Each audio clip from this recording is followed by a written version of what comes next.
determination to conquer all my ambitions.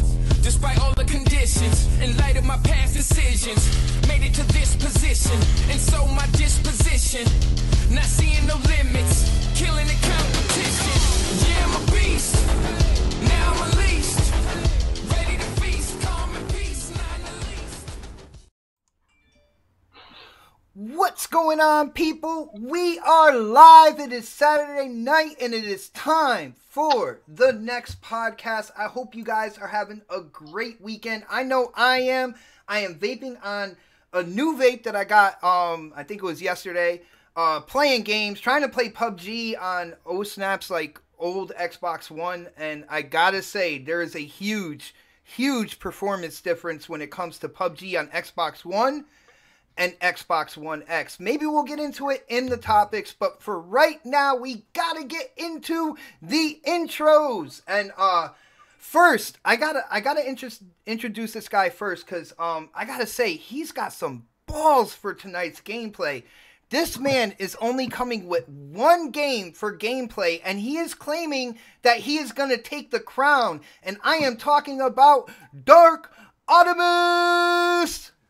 Hey, what's up, everyone? Yeah, you know, the gameplay is fire, man. You guys check it out. It's gonna blow your mind, maybe. Dude, I don't know. You are brave soul. One game, man? Is it the only game you own? That's all you need, dude. It's just one game, and you know what that game is, okay? No. See, he's trying to pull at my heartstring. Dude, I don't have any say. It is the gamers. It is the community that votes, man. Well, the community's gonna vote in my favor this week. So, you know. Nice. Well, it's good to see your gameplay making a return. I mean, you took a couple weeks off. You know, I had to coax you a little bit, but. Well, it's because I wanted Pred to at least win 1 week, and he got snubbed. So Oh, we will get into that. But yo, next on the list, coming live from the 405, and the only reason why I'm introducing him now is because I hope he sees the diamonds falling on the side of this gameplay right now. I want to hear him get introduced while my winning gameplay is on. I am talking K Mega. Yeah. You like those diamonds, right? I'm not even looking at it right now. I'm over here I'm trying to get everything prepped up. And you know what? Tonight's gonna be a good night, because you know what I'm sipping on? Tequila. Hell no. It was the most epic GRG podcast of all time. So the more this show going, the more I start sipping, it might turn lit tonight. So anyway, oh man, yo, dude, I didn't get the parental warning like in the intro this time. Are we gonna be all right here? Mega, we gonna be okay? Is he gone? And it's straight up moonshine. He's already knocked out. Off the rails already, people. All right. Well, next on the what? You hear me? Yeah. No, we hear you now. Where'd you go, man? Yeah. I don't know. The tequila's already starting. Yes.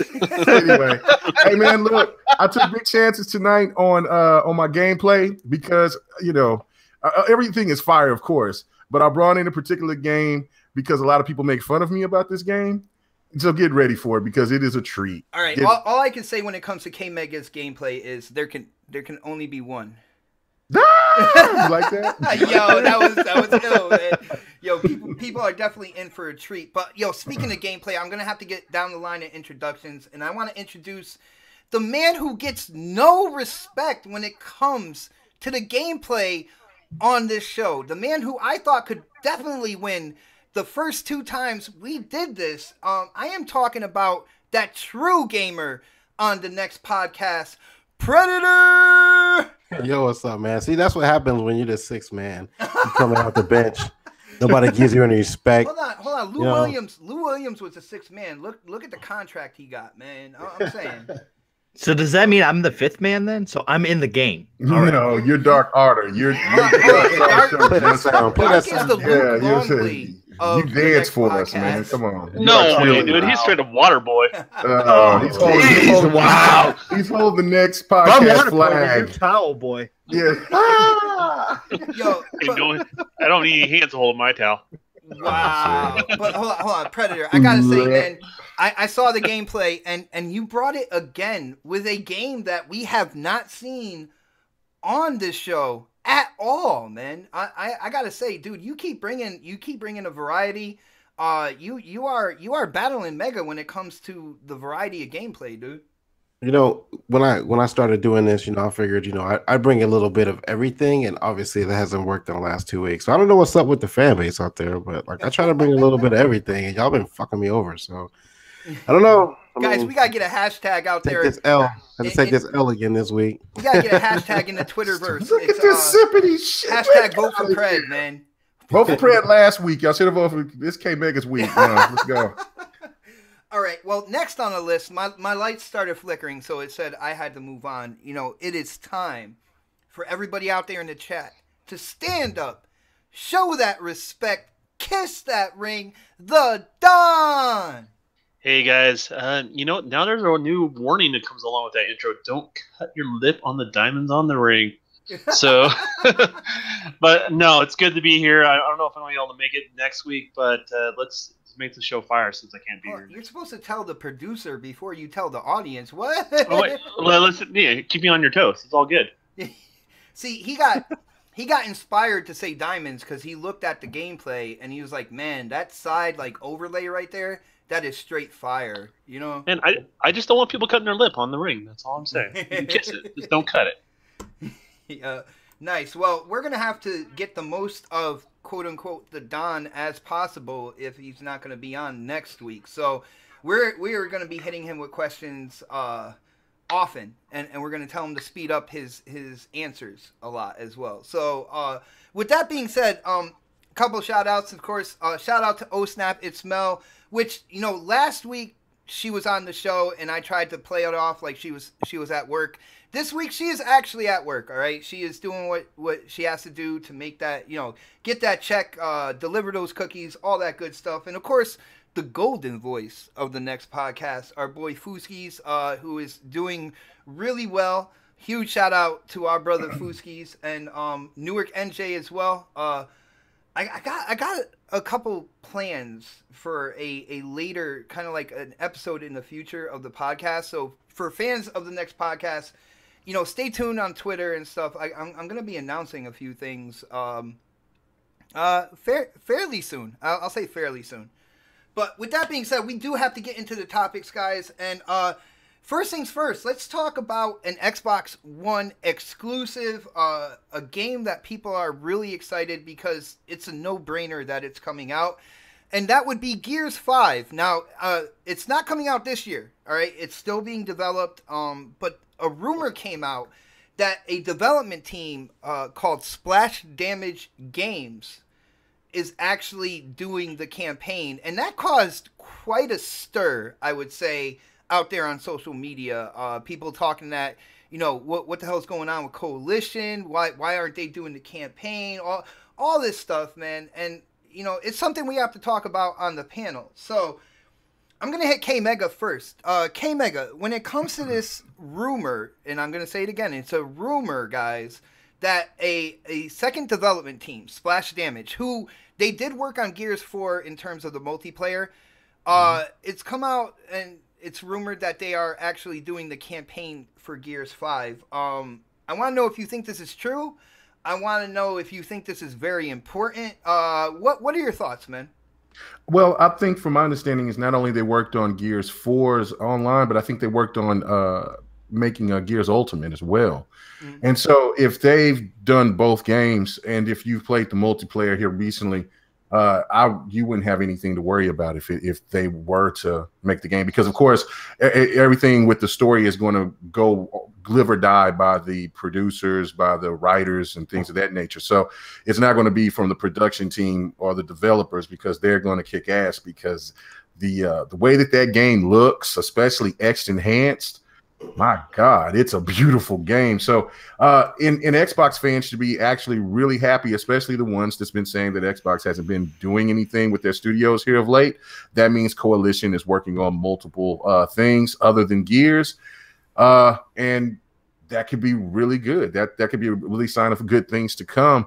and that Xbox is definitely taking things seriously on bringing in that content that people have been craving for. So yeah, I think it's great. I think it is true.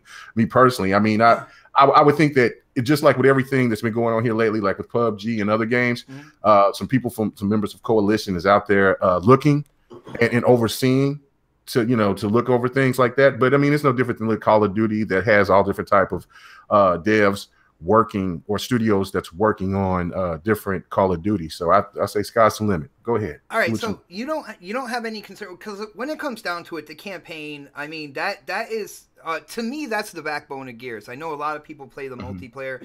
I don't necessarily get into the PvP multiplayer. I feel like the shotgun's crazy OP. There's just so many people that know how to like bounce their back off of walls and all sorts of stuff. I don't really get into that. So you don't have any concern that, if there is a different development team actually like dealing with the story or the campaign of the next Gears? No, I don't have any worry about it, because I'm pretty sure Coalition's name is going to be, involved in it some kind of way, and they're going to oversee it. So I just think that they're working on other things that they've been wanting to work on, that they've been rumored to work on for before they were called the Coalition. And I think that that's a good thing, because that's what a lot of people were complaining about, right? Was that, Microsoft isn't giving or Xbox is not giving these devs the freedom. They just want them to be stuck in this, in these $1 billion franchises. Well, if this rumor is true, then they're not. And a lot of people need to eat crow. I'm gonna put in my 2 cents here. Like, when I first heard this, and shout out to other Zinc in the chat who said that Rod Ferguson said Coalition is working on Gears 5. He said that he's basically already shot that down. Now, Coalition could be working on Gears 5, but there's different elements to the game. You have the multiplayer PvP, you have the horde mode, and you have the campaign. Now, my whole thing is, I feel that with the way that Xbox handles their exclusives, now 343, they trust 343 to make the Halo, and they give them kind of like the keys to the car there. When it comes to Gears, Coalition has the keys to that car. And not only that, but Papa Rod really has the keys to that car, and I don't think any decision would come down, whether this other development team is doing it or not.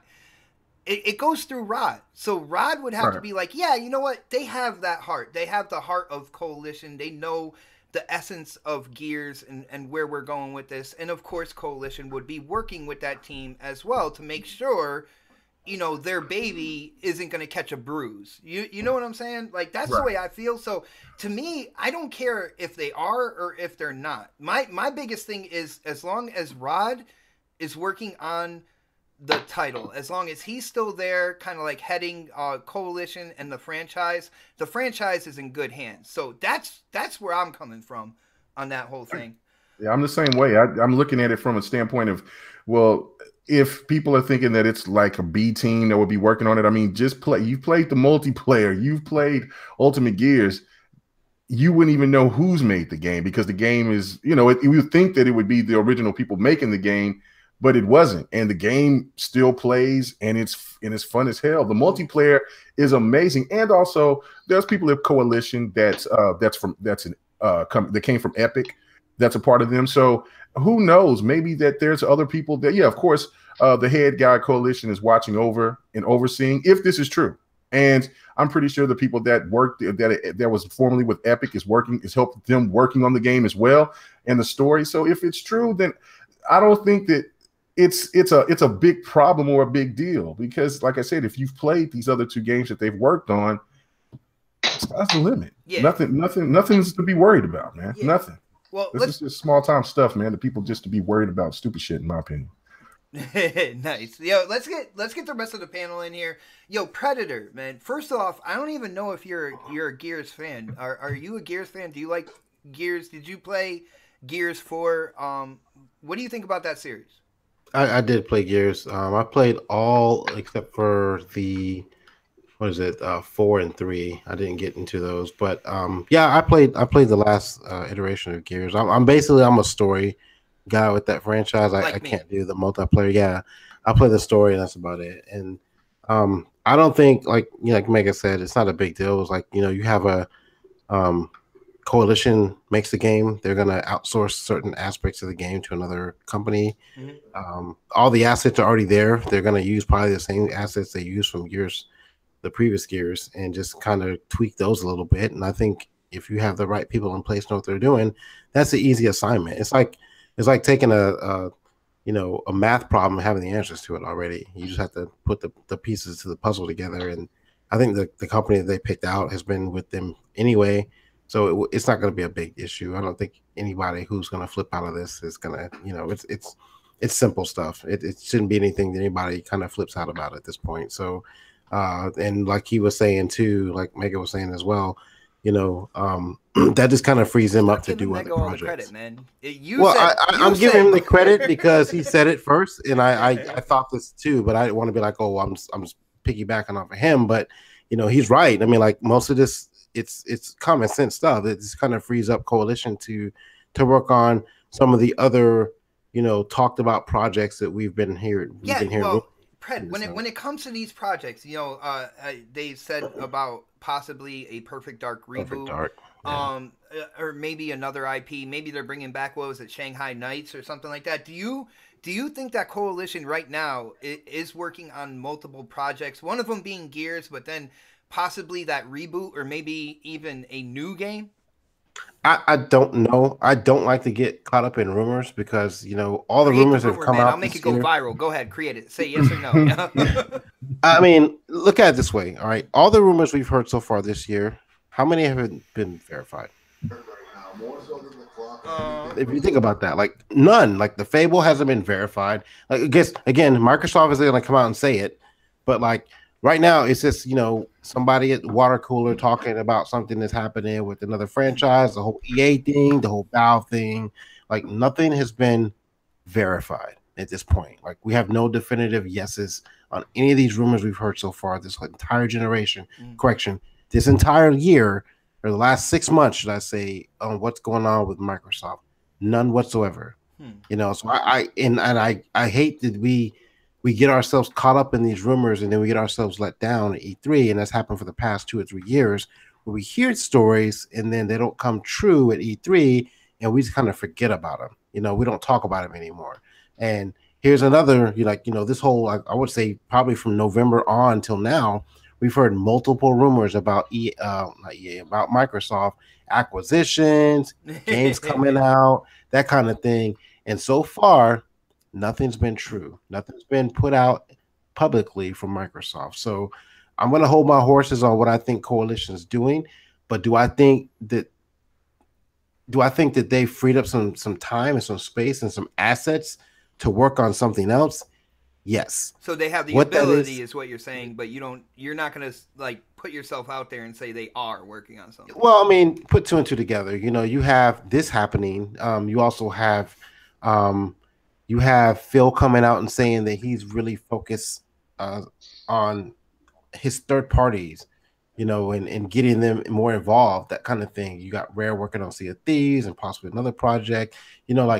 You've heard these things coming from Phil, but we've not seen anything from them. And Microsoft does a really good job lately, within the past maybe year and a half, 2 years, of keeping their cards close to their chest. Where in the past, shit was getting leaked left and right. And however you feel about that, it's your decision. I like it, but I don't. I would like to hear things about State of Decay. I mean, we know Crackdown, State of Decay, and Sea of Thieves are coming out this year. Talk about those, but you don't have to talk about what's coming out 2 years down the road. That's fine. But those 3 games, obviously Sea of Thieves here in a couple of weeks, but State of Decay, Crackdown, there's been no news on those games. So it's kind of hard to gauge Microsoft and what they're doing as far as gossip goes. I could literally post something right now on Twitter, and I think we talked about this a couple of weeks ago. I could post something right now on Twitter and make it look real, and the media will run with it. And that's just the nature of the beast nowadays. Everything's on social media. It's fast paced. It's out there as soon as possible. People take a story without any verification of it and run with it. Yeah. And maybe that whole EA thing might have been one of those situations. Maybe the whole acquisition of Valve, et cetera, et cetera. All that kind of crap has kind of diluted what Microsoft could actually be working on, because we don't know. And we just kind of hear stuff at the water cooler. We kind of run with it. And I think that's wrong.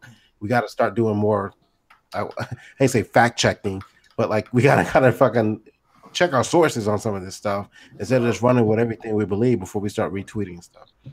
I got you, man. I got you. I mean, and that's sound advice. It makes sense. I just feel like people are getting really hyped this year. Like, people can definitely sense that, 2018 is a big year for Xbox. Look at the games that we already know that's coming out. I know you want to hear more for like State of Decay, Crackdown, and stuff like that. I feel like Microsoft and Xbox, they're really letting Sea of Thieves get its shine right now. And you're probably not going to hear anything about the other ones until, after Sea of Thieves releases and they start getting like active player numbers and all that good stuff. But it's a big year, and of course with big years you're gonna have pretty big rumors, like we said before, and that's why when it comes to like fact checking and stuff like that, I didn't look like crazy into this one yet, and that's why I stated rumor right now. But it does make sense. You said 2 + 2 = bananas here. That's what I'm looking at in terms of I'm thinking that Coalition is probably working with another development team and helping them out on the third person aspect of a reboot to Perfect Dark. That's what I'm thinking. But that's just me. Let's move on to whoever is playing a video game right now. Oh no, I'm talking to somebody on Mixer, man. My bad. Okay, I got you. I mean, my bad. No, it's all good, man. I didn't think y'all could hear that. Let's move on to Dark, since his gameplay is going right now. And like I said, one game, guys, and he feels like he is going to get the vote from the community.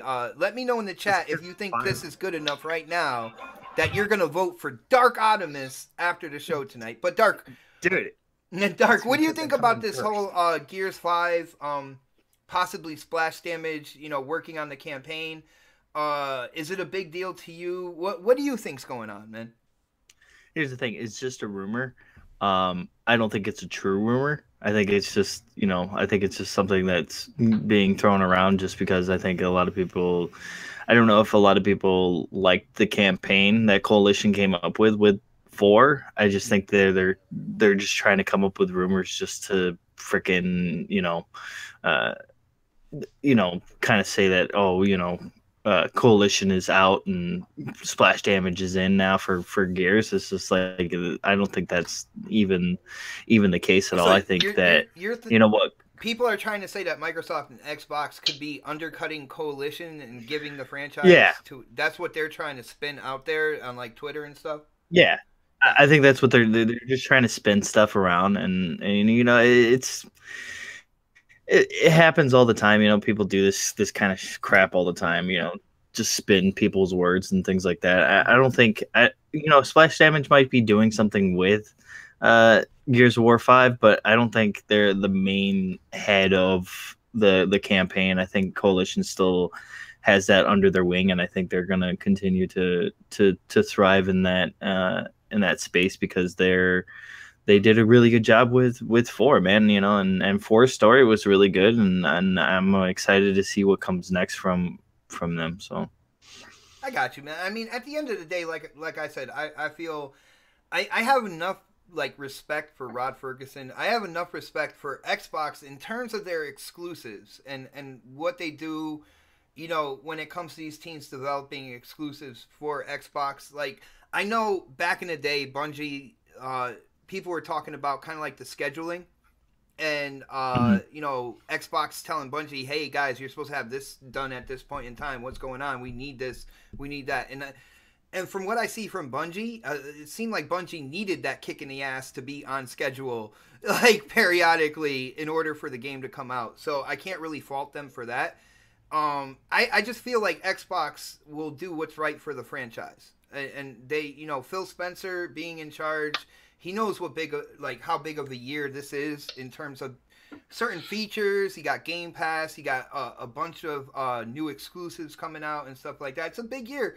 So I don't think Phil would screw it up. I think he would just, like I said, hand the keys to Rod. Rod, whatever you think is the best, we trust you. You run with it. That's what I think is going on. But I want to hear what the Don thinks, man, because I believe he is a Gears player as well.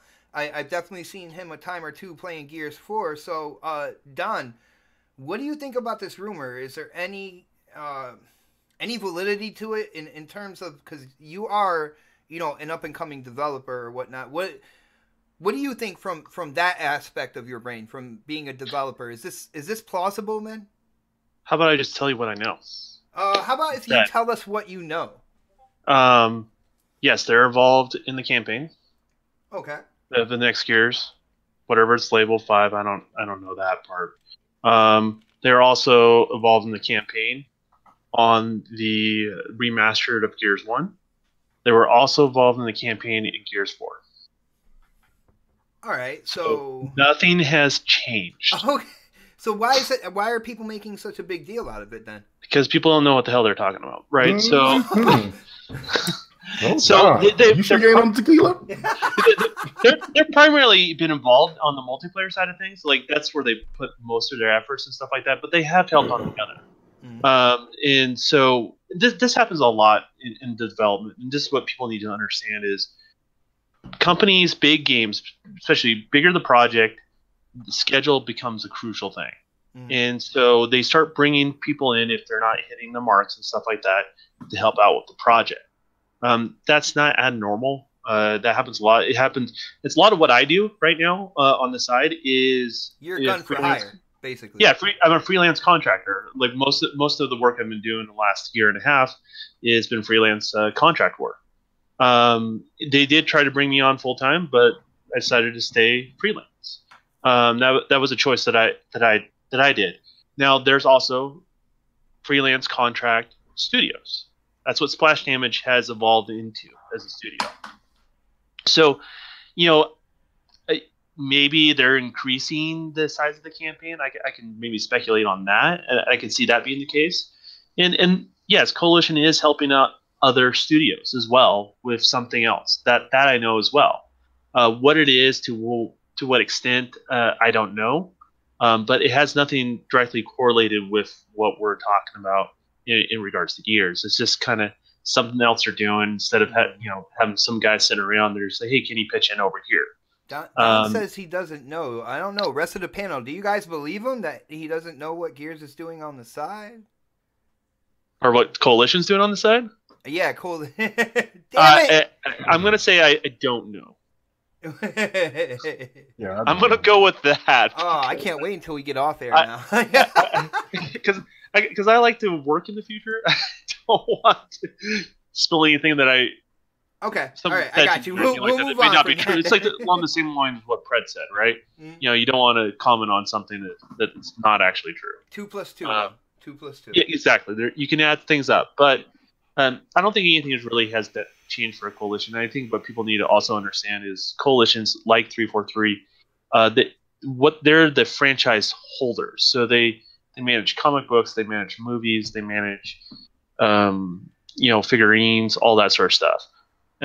So that's kind of the reason why those studios are so huge. They're not just making the game; they're making the other stuff that goes along with it, with the merchandising and all that sort of stuff. So I think it's kind of a non-story. I think a lot of people are blowing it way out of proportion. Shame on whoever published that. I mean, honestly, that's just lazy publishing at that point. Shame on you, bruh. But yo, what is going on with Dark in the chat? He's saying he shot me in the face in this gameplay. I didn't see that at all, man. Dude, I don't know what you're talking about. I shot you a lot in the face. You know that. Dude. It happened. No, it did not hit. They didn't even make contact. It went right between the gap in his teeth. Just right out the other side. At the end of the day, guys, if you're a fan of the Gears franchise, as I know Fox is in the chat, I swear she showed up in the chat as soon as we started talking about Gears. It wasn't in the intro or anything like that. She just smelled like Gears conversation. Oh, her ears burned. She's like, there's a podcast talking about Gears right now. But at the end of the day, I don't think people should have like any kind of worries, even if this kind of gun for hire development team is helping out with the campaign. At the end of the day, all these developers, all these people in these studios have to answer to one person, and that is Mr. Gears himself, Rod Ferguson. And as long as he's there, I know the franchise is going to go in the proper direction. So I have no worries here. I don't know why people on social media were making it such a big deal. My whole thing is, if Rod for some rhyme or reason just walked away, then I'd be like, hold up, what's going on? But until that happens, I am completely confident with that franchise and Gears 5 that should be coming within the next year or so. So with that being said, let's move on to another subject that people are really like to talk about this generation, and that is the NPDs. Now, the NPDs came out for January, and one of the biggest things, in my opinion, is the fact that console sales are so strong right now that I don't know if you guys remember, there were people in big gaming media, I believe Mr. Pachter at one point in time, saying that consoles were dead. And, this generation wasn't going to do well, all that good stuff. Well, it seems that all the consoles are doing really well. The Switch sold the most units. The PlayStation 4 made the most revenue. And the Xbox One was nipping at their heels right behind them. I believe there's a 3% difference in terms of revenue between the first and the third place. So I want to get the panel's kind of like general idea about, January's NPDs. But then I also want to ask them, and I'm going to start with, let's start with Dark, man. I want to ask you, your general thoughts about January's NPDs. But I kind of thought we turned a corner. And it's about active users and stuff like that, seeing as these consoles are selling well anyway. So why are people still making a big deal out of NPDs when all the consoles are successful? Well, that's the thing. I think the reason why they're doing that is just because they have nothing better else to talk about. Because these consoles, they're really not competing with each other that much as they used to. They used to compete all the time, and it feels like now they're just trying to innovate what they're doing over there at their companies and trying to change up the gaming gaming community and stuff. And I think did Xbox get snubbed the last month? No, I don't think they got snubbed. I think they did whatever they could, and they didn't really have we didn't really have very many games coming out last month. It was just like Monster Hunter World, and that was it. It wasn't really much. People are saying because the Xbox One X is a new piece of hardware, it is the most powerful console out there. I think there are people within our community that were expecting a difference in terms of positioning. You know what I'm saying? Well, you also got to think to yourself, like, a lot of people around this time of the year, they get their taxes. Yes. All right, they get their taxes, and they're gonna go out and they're gonna buy an Xbox One X. And January, people don't get their taxes. They usually try to do their taxes in January so then they can get their taxes back in February. So, I think it has to, some of that has to do with it a little bit. It's probably not the main thing, but I think it should have, Xbox One X did come out in November, and I think it should have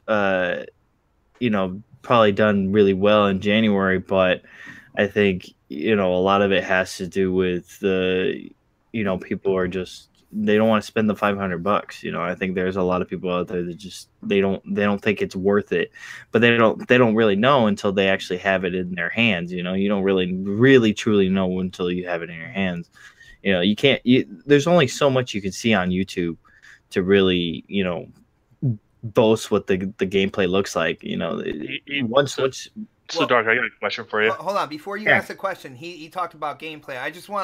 I want to point out that this is the game that has not been shown on this podcast, and I don't think there's really any other podcast that shows gameplay.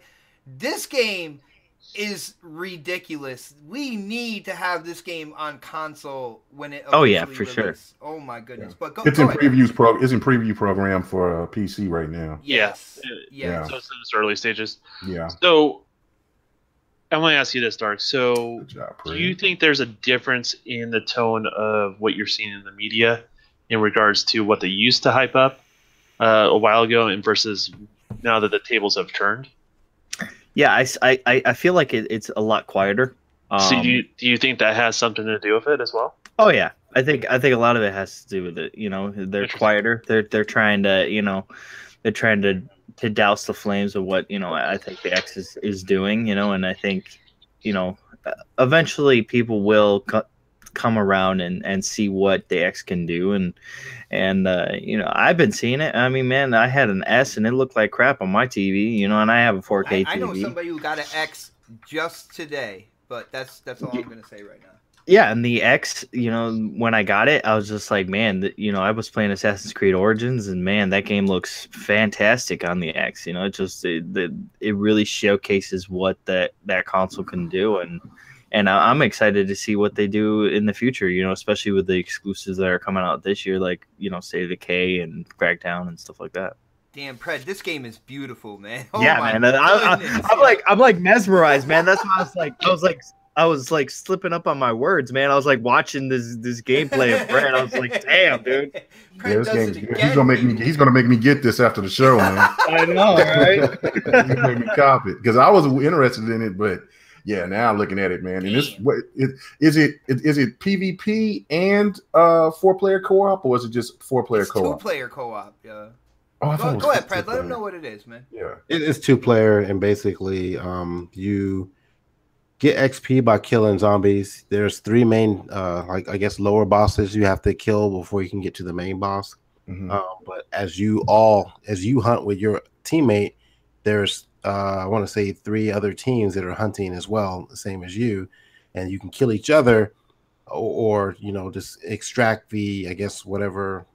After you kill everybody, you gain loot and you extract your loot, kind of like the Division in a weird way, but like the other teams can come kill you while you're extracting. If that that's what I thought, because I saw some one more question about this game. Pred, hold on, Pred.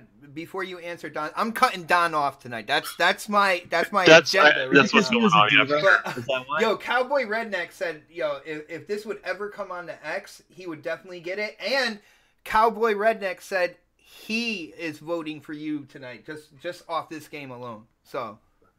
You know, I should have won the last 2 weeks. I should be on my 3-game streak. No, not 2 weeks. You should have won last week, but not my week. I don't know. No, serious Anybody should have won your week. No, serious question, Pred. I got a serious question. Go ahead. Is this game set in Oklahoma? It's set in Louisiana. Oh, okay.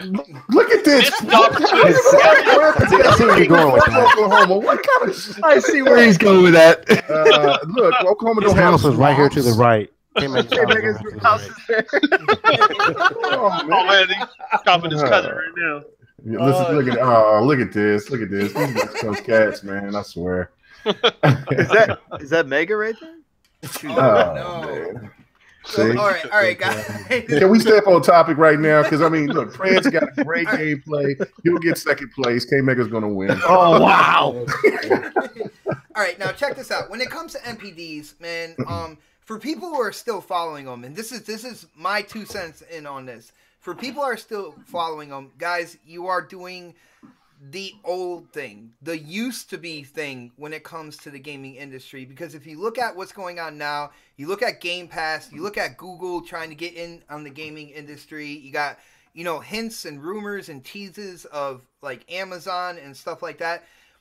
The gaming industry as a whole is going in a different direction. What people used to gauge in terms of success when it comes to consoles is different now. It's not necessarily the sales units, and the further we go into the future, that bar is going to drop even more. People aren't really going to be concerned with NPDs now. As a whole, the gaming industry looks healthy, and that's what I think we really need to focus on as a gaming community. We are gamers. We love to play games. If you're a console gamer, you got to be really happy with what's going on, because at the beginning of this generation, people said that console gaming was dead. Now, I know I didn't believe them. I know a lot of people out there in the chat didn't believe that. And we stuck to our guns and said, these people are freaking crazy who are saying this. And we're turning out to be right on that battle. But let's move on to the Don. Don, what do you think about January's NPDs? I think Dark made a lot of sense when it comes to January, you know, people are getting ready for their taxes. They don't usually buy a lot in January, but you got, you know, when you look at February and March, that's when you start seeing more, you know, more purchases per se that people wouldn't normally spend. But what do you think, man? You know what? Back to what you were saying before, like even Sony doesn't make their consoles in the same way they once did, or Microsoft, or you know, Nintendo's kind of been following this model for a while. It doesn't, you know, remember when consoles used to be sold at a loss, right? The manufacturer would sell their systems at a loss. You notice they don't do that anymore. The reason why they don't do that anymore is they don't want a situation like they got in PlayStation 2, where they sold a bunch of consoles and no one bought games because they bought it as a Blu-ray player, you know, or DVD player. I think at the time. I do apologize. You know, and that's one of the things we want to avoid. So if they do sell a console, at least make something, regardless if it's $10, $20, and Something. say they buy one game. At least they're still being profitable across the board. And that's the reasoning why you see game manufacturers or console manufacturers go that direction. Xbox is breaking even, I think, on the X. You know, and then the S, I'm sure they're making, you know, a little bit of their change on that. So realistically, that's the reason why. And if you look at Sony, they're looking at user base. It's not just Microsoft anymore, right? It's Sony's doing it too. Well, I think Sony's marketing tactic. I think Sony will they talk about their sales units, those numbers and stuff like that. But I think they're using it more as a marketing tactic because, you know, Sony's marketing. I would say even more so now than they were before, because I think before they're justifying a lot of things to higher up management with the sales numbers. Now I think there's honestly people that have to answer, okay, we're selling this, but why aren't we selling this on the software side of things? Well, Sony's marketing is, as you know, K Mega would say, cold-blooded. You know what? I'm gonna have to start charging people for sending that shit to Hades. But am I wrong, K Mega? Messy. Yes. I'm wrong. I'm wrong. No, you're not wrong. I'm just saying it is. I like that. I like do it one more time. Just cold-blooded. Okay, y'all sound like trash. I didn't sound like trash. Man, I don't even know what I'm listening to anymore. But I mean, you kind of get what I'm saying. Like, everyone's on board with the user base side of things, and so if they're judging success that way, if we're as a community and you're trying to justify your purchase, I think you kind of have to justify it in the same way the manufacturer does. And if you're not, then you're on your lonely island and you're speaking to a small number of people that care. At the end of the day, like, it's just kind of how it is. Now, Don, before I move on to, you know, the next person on the panel, like, how long do you think it's going to take for, you know, gaming YouTubers, people who are on Twitter and stuff like that, who are like waiting for NPDs like every month to try to show some type of difference and stuff like that? How long do you think it's going to take for these people to kind of realize that we're turning a corner and going into a different like level of the gaming industry? Do you think it's going to happen like quickly? Yeah. Or well, it's going to happen when Xbox start winning multiple NPDs in a row, because, you know, the narrative always switches around. I think that's when it's going to happen, and then you already got Microsoft like, we're not, that has nothing to do with what we're doing, right? Yeah. And so, you know, if Microsoft sticks to their guns and say, this is how we judge success, we're happy about NPD, but this is the main thing we judge success, then that steers the narrative that way, right? Because the people that really are pushing it at this point, and consecutively, because Sony has won the NPDs, it has been the Sony fan base, and maybe some Xbox fans that are reactionary to it, right? So, to me, I look at those sort of numbers, but they're only a small bit of the number I factor into what platform I'm going to publish my game on. You got the Silent Hill alarm, by the way. So, I mean, you know, there's other factors you do have to consider. You have to be responsible as far as all that stuff goes. And at the end of the day, if you bought a console and they're continuing to bring games that you enjoy, then what does the NPD matter to you, regardless of what console you're on? I think at one point in time, the beginning of this generation, because, you know, people focus on units. I mean, it was something that actually came over from the previous generation, because I remember, you know, people getting into arguments at GameStop that, you know, 360 is selling a ton, and then people are talking about, well, the PS3 is better in this way or that way. So it actually started from the previous generation. I just Oh yeah, because the NPDs was a little bit more transparent too. There was a little more access to the sales numbers last gen than they are this gen. Is a little bit harder to get that stuff. Yeah. But at the end of the day, like, that's, what does it matter? Even if I was like a higher up, you know, at Microsoft or Sony, it only matters. The only way it only matters to a certain degree with those guys too. The only way it would matter in the traditional sense is people who do love playing on a preferred platform don't want to be Atari Jaguared. You know what I'm saying? Yeah. They don't want to where the console sells so low that it just disappears. You know what I'm saying? Well, that's the but only... even if you invest in the Nintendo right now, like, you know, they still, I don't think, have third-party support as far as I'm concerned. But obviously they're not going away. Loose. Yeah. Okay, ladies and gentlemen, K Mega's gameplay is now starting. There can be only one. Oh, are you just one. Dance? Is this Just Dance? Yeah, Just Dance. As you see, the Highlander, I'm taking everybody's soul tonight. Oh no. I Okay, hope I don't get This is copyright not for that gameplay. shit, You man. know that, right? This is part of the gameplay. This is set up presentation. That's what wins, baby. Let's go. I that's taught you just a well, lazy K-Mega. intro. I taught you well. That's just a lazy intro. Look at that intro. It's dope as You just took a minor clip. You didn't like edit it. Look, just keep. I'm doing the editing right here. Yeah. Just look at my. Hey Daz, I had a Jaguar as well, man. I had the Bruce Lee story. That was an awesome game, dude. But anyway. Yeah. Playing games on the Jaguar was like playing games on a speak and spell. Oh my goodness. Yeah, well, it had a full number pad on the controller. Yeah, so I'm saying, like, the whole number pad that they had in the middle for no reason at all. All right, well, Hey, Mega, your gameplay is putting me to sleep, dude. Yeah, sure. It always does, right? Look at that. Everybody Dragon loves Ball. Android 21. Dragon Ball. Yes. Anyway, Nobody likes Dragon Ball. Nothing to see here. Look at these people. moves. Nothing to see here. Yeah. Keep going. Let's go. Pred, did we get your thoughts on the NPDs? I don't remember. Your opinion hasn't like solidified in my brain yet, so I don't think we heard from you, man. What do you think about the January NPDs, dude? I really stopped paying attention to NPDs like almost 6 to 8 months ago. Like, I look at it this way, like, at the end of the day, as a division, just Xbox versus Sony, both are profitable. But I think people tend to forget about, you know, things like Game Pass, things like Xbox Live, things like Simply Gone, Havoc.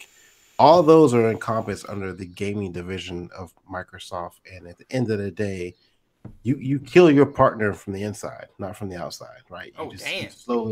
You slowly, you know, you make money different ways. Even though Sony is selling more consoles than Xbox is, I think as a division, just the Xbox division is still either on par as being profitable or maybe even better than what Sony's doing. Oh, they're making fistloads more money than Sony is. Yeah, as their gaming division, like not just revenue, but like just actually making money, like, you know, exactly. So people tend to forget. So when you hear people just like, oh, we sold more consoles this gen, there's a 3-to-1, 2-to-1 ratio. It doesn't matter, because at the end of the day, every game that's produced by Sony has Havoc or Simply Gone, or it's on, you know, Windows or something like that. So, you know, Microsoft. I hear you on that, but I think the thing is when people, you know, again, I gotta say that people are thinking in the more kind of like traditional last gen going into this gen mentality, because I hear what you're saying in terms of, you know, Xbox making money, you know, Havoc engine and everything like that. I think some people would be afraid that if they were just more profitable with that and not profitable with their gaming platform, they can just turn the Xbox division into the division that holds Havoc and whatever, you know, developer software. That won't happen. And let me tell you why. Because they just produced an amazing console over the past year. True. They also have just promoted Phil Spencer and gave him his own division when he was up under somebody else before. So like, no, that's not gonna anybody sitting there saying that, oh, they're gonna sell it off and they're gonna just do that's not gonna happen. They're putting too much money into this, and the gaming division is actually more profitable right now, I think, than the movie division is.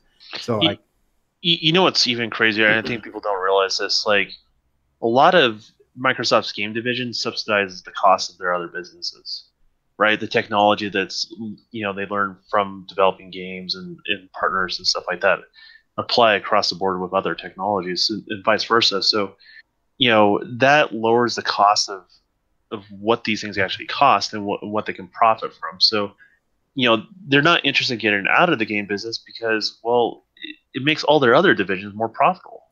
Yeah. No, they're gearing up for when Google and Amazon come in as well. Like, yeah, and that's what I was about to say. Like, they don't really. I mean, again, Sony is a competitor, but it's not their major competitor. You got Amazon about to make a console at some point in time. You see all that stuff coming down, and so they're trying to position themselves to be profitable in that aspect, not just selling consoles. You have to stop looking at gaming as this how many consoles are sold, and look at it as an entire division. Exactly. Not just a game, not just a system, not just your first party studios, but everything else that encompasses that division. And you'll see that Microsoft is doing fairly well in that aspect. So like, Sony had to basically sell off as a company, Sony, not PlayStation 4, but Sony. Yeah, the corporation. Sell off a shitload of their old studios or old businesses to even get above red and get to the point where they're at right now. So think about that for a minute. Now, I know you think of Xbox and you think of Microsoft, but Xbox division has been doing very well on its own without having to get rid of anything other than a couple of studios that were making them lose money. Nice, man. And that makes sense. I mean, you look at the future of Xbox. If you look at Xbox right now as a gaming platform, it gives you the most bang for your buck. It gives you the most value when you look at a system that can play your UHD Blu-rays. You have Game Pass for $10 a month. You have over 164 games you can play within Game Pass. Every one of the exclusives that comes out will be in Game Pass day and date of the worldwide release, and that's only for $10 a month. You do have games with gold. Playing online is a service that both platforms pay for. So when you look at it at the end of the day, Xbox is the console that has the most value right now.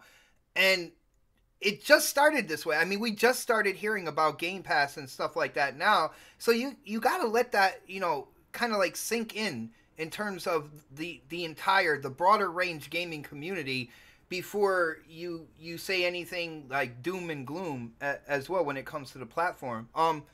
K-Mega, what do you think about these NPDs? I know we hang out, within a crowd that, when NPDs come around, there's definitely a bunch of different opinions. There's a bunch of gamers who have a wide range of opinions on what NPDs, like how important they really are and stuff like that. So where do you fall in that camp, and what do you see for like the future of console gaming, man? For NPDs? Yeah.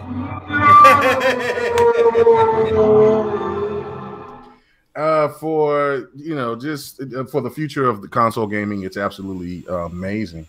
Oh, as I show Marlo Mega, check it out, everybody. Look, Marlo Briggs. Really? Did you try to adopt his personality into you, or? But people call me Marlo Mega because I like this game so much. But anyway, so the whole point of NPDs, I think it's for other gamers. Hold on, Mega. I gotta point this out. What did you play this game on?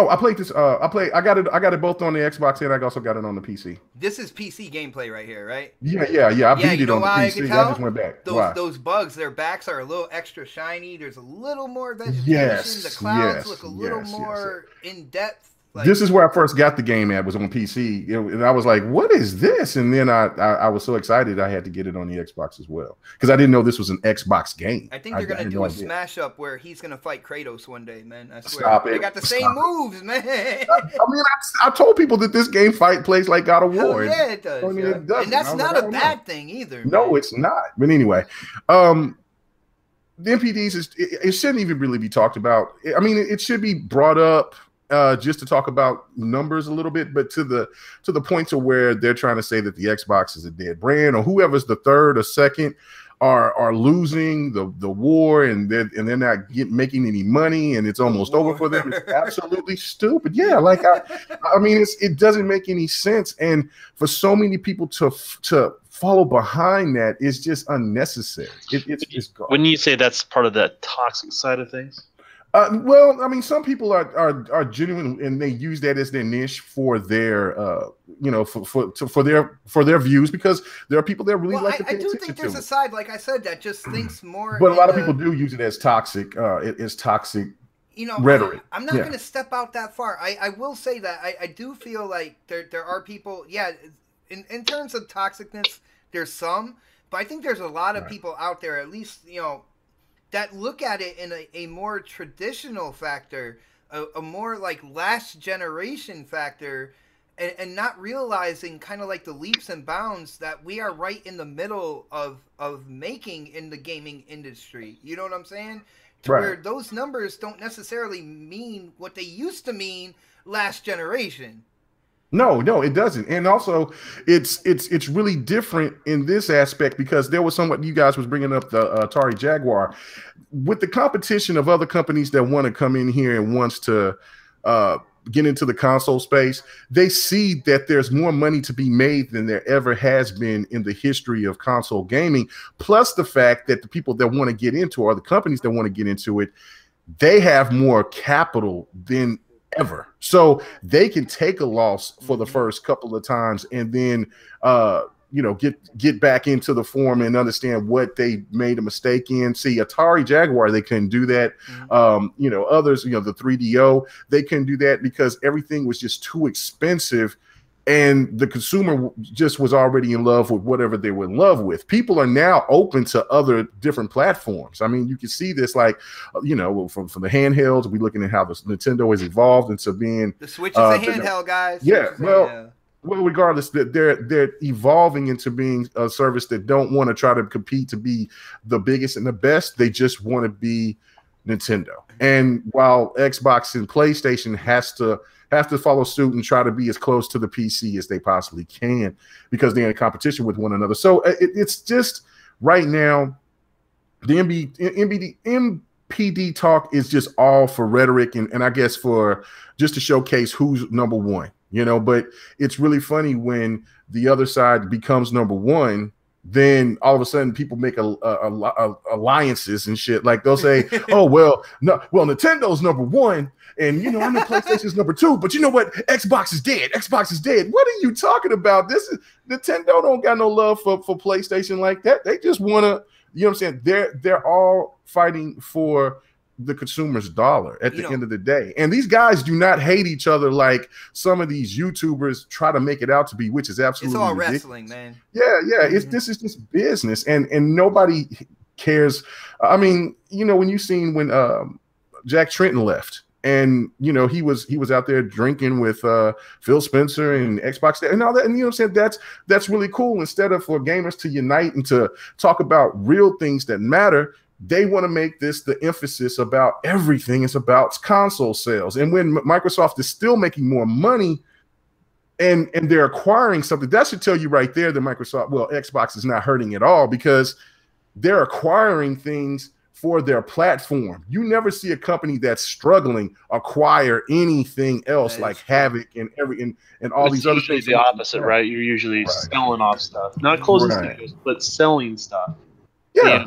There's a difference there. Like, there's getting rid of stuff that's trying to stay profitable and make sure there's not money sucking out of the business. Right. And then you have, acquiring stuff, which is obviously they're profitable and they're continuing to invest. And then you have people that are more or less just like they don't get it when you start having to just basically sell stuff. That's when you're hurting for money, right? You're trying to get those quarterly reports to be where you want it to be. Right. So that's something to think about. Like I think it was the last quarterly report or maybe 2 quarterly reports. Nintendo like reported like this huge gain. Well, guess what? They sold their baseball team, and actually most of it came from that, right? And they actually were operating in the red prior to that sell. If you actually knew how to read the reports and stuff like that, so well, you got to look at the whole picture. When you're selling stuff, that's bad. When you're buying stuff, that's good. Right, and then also you look at it from just you're looking at it from a different perspective from Microsoft and the things that they're acquiring, and for the rumors of the things we don't know if it's happening yet or if it's not. Yeah, guys, I've been seeing something about Sega on Twitter like all day today. I didn't get a chance to look into it. Any of you guys know what the hell people are talking about, man? Well, no, it was showing like, okay, there was a Japanese thing that I seen like early in the morning where a Japanese tweet where they were showing Sonic at Microsoft Studios, and it was showing like a doll of Sonic running around saying great things like, hey, you know what I'm saying, I really want to be in this Microsoft office, it looks cozy enough. And then he was sitting by the Xbox One X, and it was just really really weird. It was cute, but I mean it was like really weird. And of course you're hearing about all of these things going on about Xbox. Well, Microsoft is acquiring things. You don't know if there's going to be some kind of deal going on with Sega, because Sega and Microsoft has had a great relationship, especially with the Dreamcast. And then just of the whole EA the Dreamcast was the prototype Xbox, basically. Yes, and if you look on the back of a Dreamcast, you'll see Microsoft on the back where you hook up your internet, connection, because they helped them work on some things. And then not only that, you look at the Dreamcast controller, you look at the buttons, configuration, the color. There's a lot of things that point towards Microsoft and Sega coming together to help create the Dreamcast, man. Right, and you know what? Look, regardless of how this is going to be, this is just more talk, and this is the talk this is, I think, is more important to talk about in gaming than talking about the numbers, because none of us is getting paid by talking about these numbers. These numbers don't speak for yourself, man. Cha-ching. No, I'm just playing. I'm like, look, well, good for you. I mean, hell, I'm waiting for my time. I'm waiting for my chance anyway. So, look, but I'm not going to talk about numbers. Application over Twitter, man. Yeah. You know what? I'm not going to talk about numbers. If they say, hey, look, you talk about numbers or you leave YouTube, I'm gone, Jack. I'll just get back to just gaming all the time. Hello, Daily Motion. Yeah. You know what I'm saying? I mean, I don't really care about it. It's the stupidest talk because people get too passionate about it. They do. And it's just like what I was making the point about, is that, look, when these companies are all making money and thriving, then that should say something. It's great for the console gamer, because remember, they were saying that PC in the mobile gaming space was going to destroy and eradicate consoles. Yeah. And it's turned around. Now you see everything going up on PC. I don't really know why. In Bitcoin mining, man.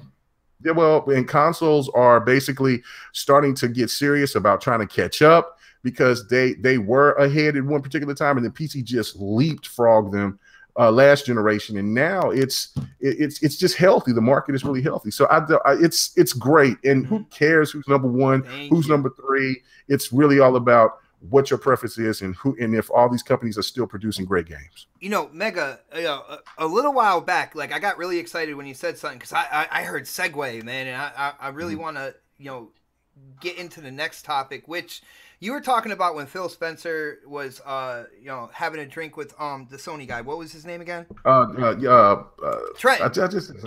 Jack Trent. Right. The heart and soul of PlayStation. And you were talking. You said a word. You said Unity. Now, the DICE conference just went on this week, and Phil Spencer, he got to take the stage and talk to developers, people in the gaming industry, about the business side of games, about the business side of gaming and stuff, because that's what DICE is. And I want to throw that out there, because I don't think a lot of people know what this conference is about. At first I thought it was more of a developer thing, but it's really not. It's about the business side of gaming and the business community within gaming. So Phil Spencer hits the stage, and of course he talks about when he kind of he sets up like what was going on with Xbox. He talked about the beginning of the generation. He talked about when he stepped in as the head of Xbox. And he talked about, you know, kind of like the change in attitude and ideology when Satya Nadella became the head of Microsoft. And to me, it was a really, really good speech. I thought it was good. He was talking about inclusion. He was talking about the quietest person in the meeting. Like, he'll go and he'll personally ask them their ideas, because a lot of times, you know, people who are shyer might have an even greater idea than what's proposed and on the table. And it's about being inclusive. It's about everybody working together, having a positive kind of like development team environment to make better, bigger, better worlds. It was really cool. I really liked it. I was digging it. It just seemed that there was a lot of negativity afterwards, again, on social media and stuff like that. I feel like a broken record sometimes when I'm talking about like Twitter and Facebook. It's like, did you guys like listen to the same speech I did? So, Mega, since me and you have been talking, I'm going to let you chime in first on this. Phil Spencer's speech at DICE, what did you think about the overall kind of like message? And what do you think about the negativity? Are you in the same boat with people saying like he shouldn't have been talking about like this unity and stuff like that? What are your opinions, man? I'm gonna offend some people, and so get ready. Are we about to go back and forth, man? No. I'm talking about with people that agree with this fact that that what Phil's speech gave was something negative towards a certain particular group of people. And I've been getting a lot. I made a video about it, and I got a lot of. It wasn't so much negative heat. I did get some negative heat from a couple of people, but for some of the people, we were just having a common conversation. And the thing that they were upset about was the fact that they felt that this was an attack. They made it deeper. They even made it political, that this was attack on the all right. This was attack on freedom of speech. This was attack on people to say, and you know, the First Amendment, basically. And you know, and then of course you had the people saying that Phil is just too weak and things. I loved his speech. I thought his speech was fantastic from the very beginning when he started talking about strength, man. It showed a lot of strength. It showed a lot of character. It showed the passion of what this team really do. They care about what people think about this console and about this brand. And when he brought up and said, look, we were feeling negative. I mean, we really felt hurt about how 2013 happened. I mean, we were excited, and then we seen that the ball was dropped and how all this happened, and we were all hurt by it, and we had to figure a way to get back and try to get the fans to want our product again. That stuff resonated. Like, you know what? Who says that? Who is pouring out their true feelings about what's going on about that? And you know, when some people says that's lack of strength, no, that's character. That builds to tells you that this person is genuine about bringing. Is genuine about what they love, and they hate the fact that there was people that didn't like the direction they were going because they made a mistake on how to do it. Well, go ahead. Say, Mega, to me, Phil Spencer made sense because he said within like 3 years or so, over 2 billion people are going to be into gaming in some rhyme or reason, which you know puts that like I mean gaming already makes more money than the movie industry, right? But that puts that in another category in and of itself. Now, you look at like movies like Black Panther, who made a statement out there and became, you know, it's hugely popular within that statement as well. You look at a game like Life is Strange that made a statement, and it looks like Phil is like, we are looking at our development team and we're getting opinions from everybody, and we're creating an environment for everybody to work together positively so we can make those statements in our video games and push the industry as well as society forward, man. Right, and that's the thing that I enjoyed. I mean, and this is where people were having the problem with me about what I said in my video, was that I totally agree about the toxic atmosphere in gaming. I'm a late bloomer when it comes to online gaming. I didn't really start online gaming until like in the middle end of 2010, and then I really started kicking in after that. But there was nothing more annoying than me wanting to play some COD with random people and just having racial slurs coming at me, or a female would come on and these fools sound like damn cavemen, like they ain't never been around a female before, and then you know what I'm saying, and just saying homophobic rhetoric. I mean, that shit is so unnecessary. Like I get it. The whole point of freedom of speech, I should say what I want to. Well, that's what the private parties is for. And I am totally for Phil killing and gutting anything that he possibly can to stop that bullshit. And I also loved a fact, you know what I'm saying, hashtag save Locke, is that he brought up the fact that they will be bringing in, they are the ones that bring in more diversity into gaming than anybody else, and the fact that they will continue to do that, bringing more women protagonists, more minorities into the picture. That's perfect. I don't see why anybody would be pissed off. I've been gaming as white men, as Japanese men, as dragons and elves and every fucking thing else for eons. And I don't see why anybody else would have a problem with playing as a protagonist, just like with the protagonist in Assassin's Creed Origins, or as Lara Croft, or from Horizon Zero Dawn. It's great. Mega, now you can kind of see why they did, not only like with Tomb Raider, not only is that game popular with gamers, but you can see why they landed it exclusive for a year. When it came to Assassin's Creed Origins, it makes sense now why they worked out kind of like the marketing deal with that game, because it expands on a different culture. And then with Tomb Raider, you have an antagonist that you saw the path from being frail to being almost like superhuman and strong, and it's in a female character. I mean, it was right up Phil's alley right there, man. Yeah, no, it was, man. Tomb Raider. That's definitely one of the best reboots, and that is a fantastic reboot.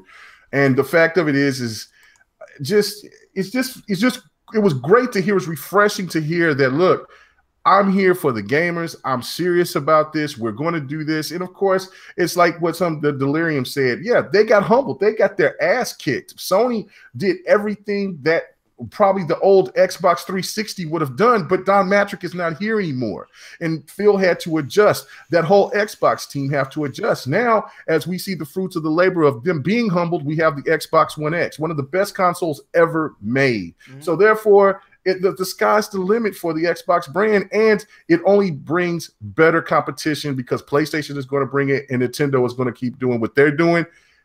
It's great. It's great for everybody. Definitely. Now, I do want to move on down the panel and hear everybody's opinion on this.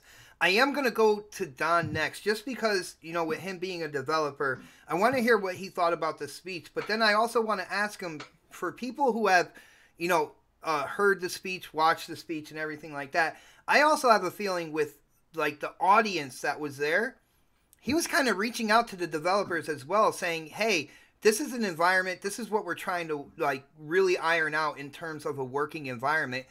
Come work for us as well. It sounded like it was also, hey, do you want to work for Xbox as well? So, Don, I want to hear what you thought about Phil Spencer's speech, but then I also want to hear if you think I hit the nail on the head, or if I'm totally full of shit, that this was also within the speech. It was like, hey, developers, this is the environment we want here. This is what we're striving to create. This is the positive working environment. Why don't you come and develop for us? Well, I think with anything, Microsoft tries to take the lead on things. There's a lot of things. The world's getting smaller. Love it or hate it. And I agree about 98% of what Phil said. There's one thing I would say I fundamentally disagree with. But the spirit of what we both want is the same, I would say. So, I mean, if you look at the world keep getting smaller, South America is really not that big in gaming, and they're growing like crazy. You look at you're almost looking at a type of growth in South America with Xbox in particular that you may be possibly dwarfing what you're seeing in Central Europe in the popularity of PlayStation. Damn. That's how much it's going to. That's the predicted numbers. Like, this is not just me. These are people I've talked to. Like, they're looking at that region and seeing where things go. And they're watching it very, very closely because it's growing at a rate that they weren't expecting. And so that's pretty crazy. But in the same token, I think people that have different backgrounds bring a lot to the table. Definitely. Where because it's just that, we're a product of who we are. A lot of times art is a reflection of what you experience and how you view and how you see things. So yeah, 100%. Everybody from all cultures has something to offer. Big, small, whatever it may be. Where I kind of disagree with Phil is how you execute on that. I don't believe in excluding groups to make a particular group feel better. I believe more in inclusion, bringing people together versus. He was talking more about inclusion. Like, what part of his speech was he talking about? Well, Like, but he was talking when and this is. No one take this the wrong way, right? No, speak your mind, man. But like when he said women in gaming, when I bring them aside, they have great value. I totally understand that. But when you basically set a group aside and hey, you guys are special, and they treat them differently than you treat your other employees or other people in the industry, that's excluding people. I think he also does. There's a thing where he says he does black and gaming. The special groups, the LGBT.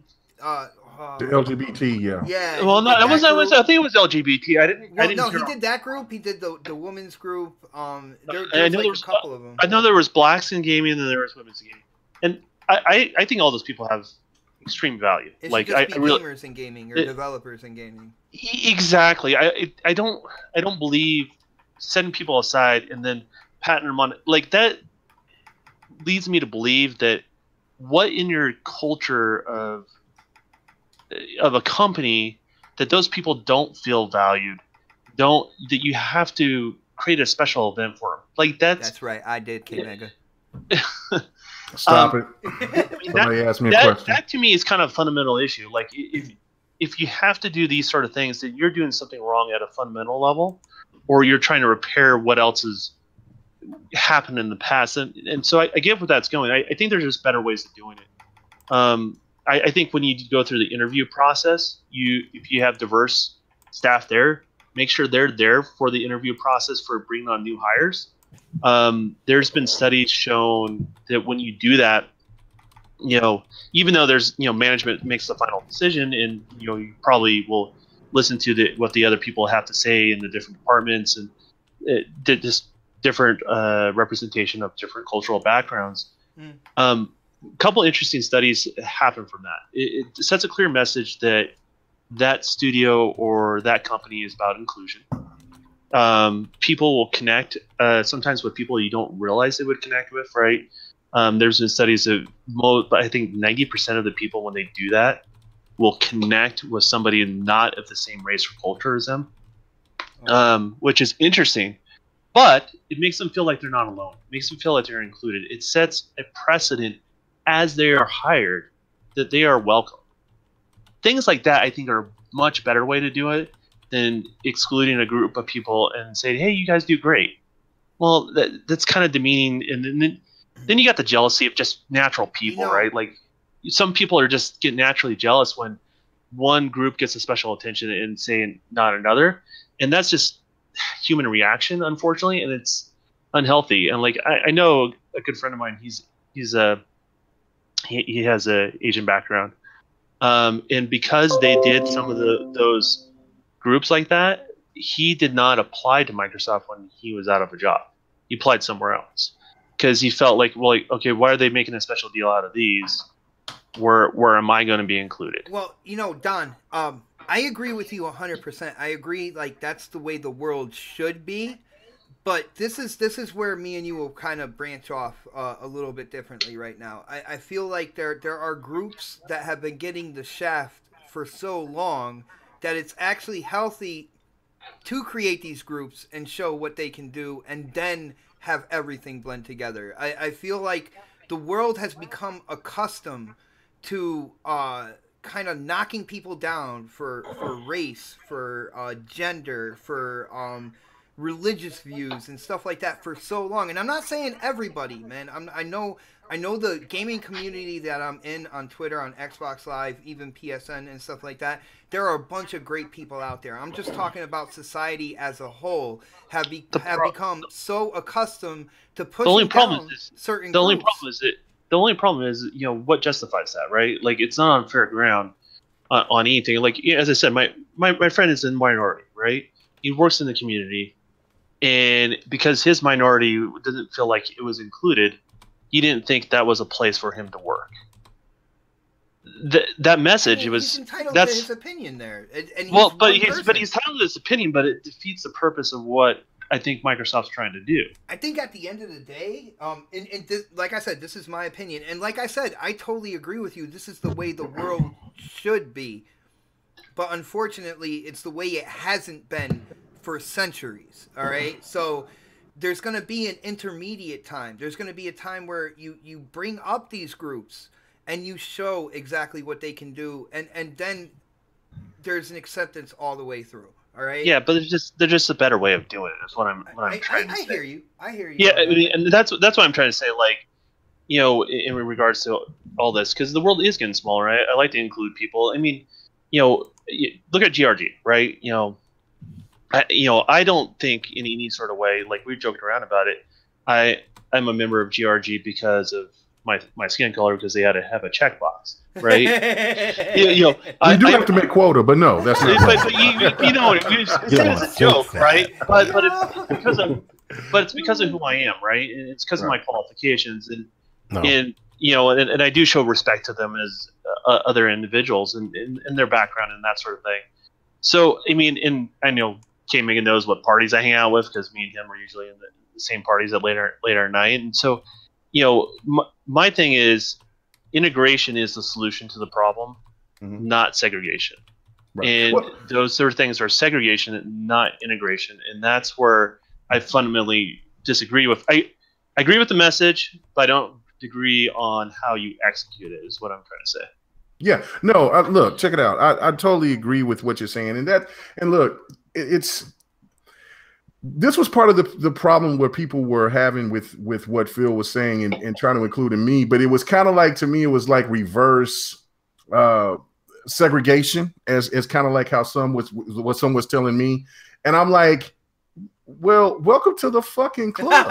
You know what I'm saying? I mean, we've been doing this for a long time, Jack. You know what I'm saying? I mean, you know what I'm saying? So the thing of it is like, look, that's why I said I've been in part of dealing with playing games as other protagonists for years and haven't had a problem with it. So when I hear people tell me that, oh, you know, Sergeant Locke, you know what I'm saying, Locke is garbage, he sucks, he, you know what I'm saying, and we've had this argument many times. Yeah, well, you and me both agree on Locke. Yeah, right. Well, it's Master Chief with a different skin tone, right? Well, no, let me finish the point. It's just that, look, okay, if you don't like that game, that's fine. That is your opinion. But to me, it makes me feel good. Not just because, and I like the game. I like Halo 5. I mean, it's not the best Halo 5 story not the best Halo story of all time, by no means.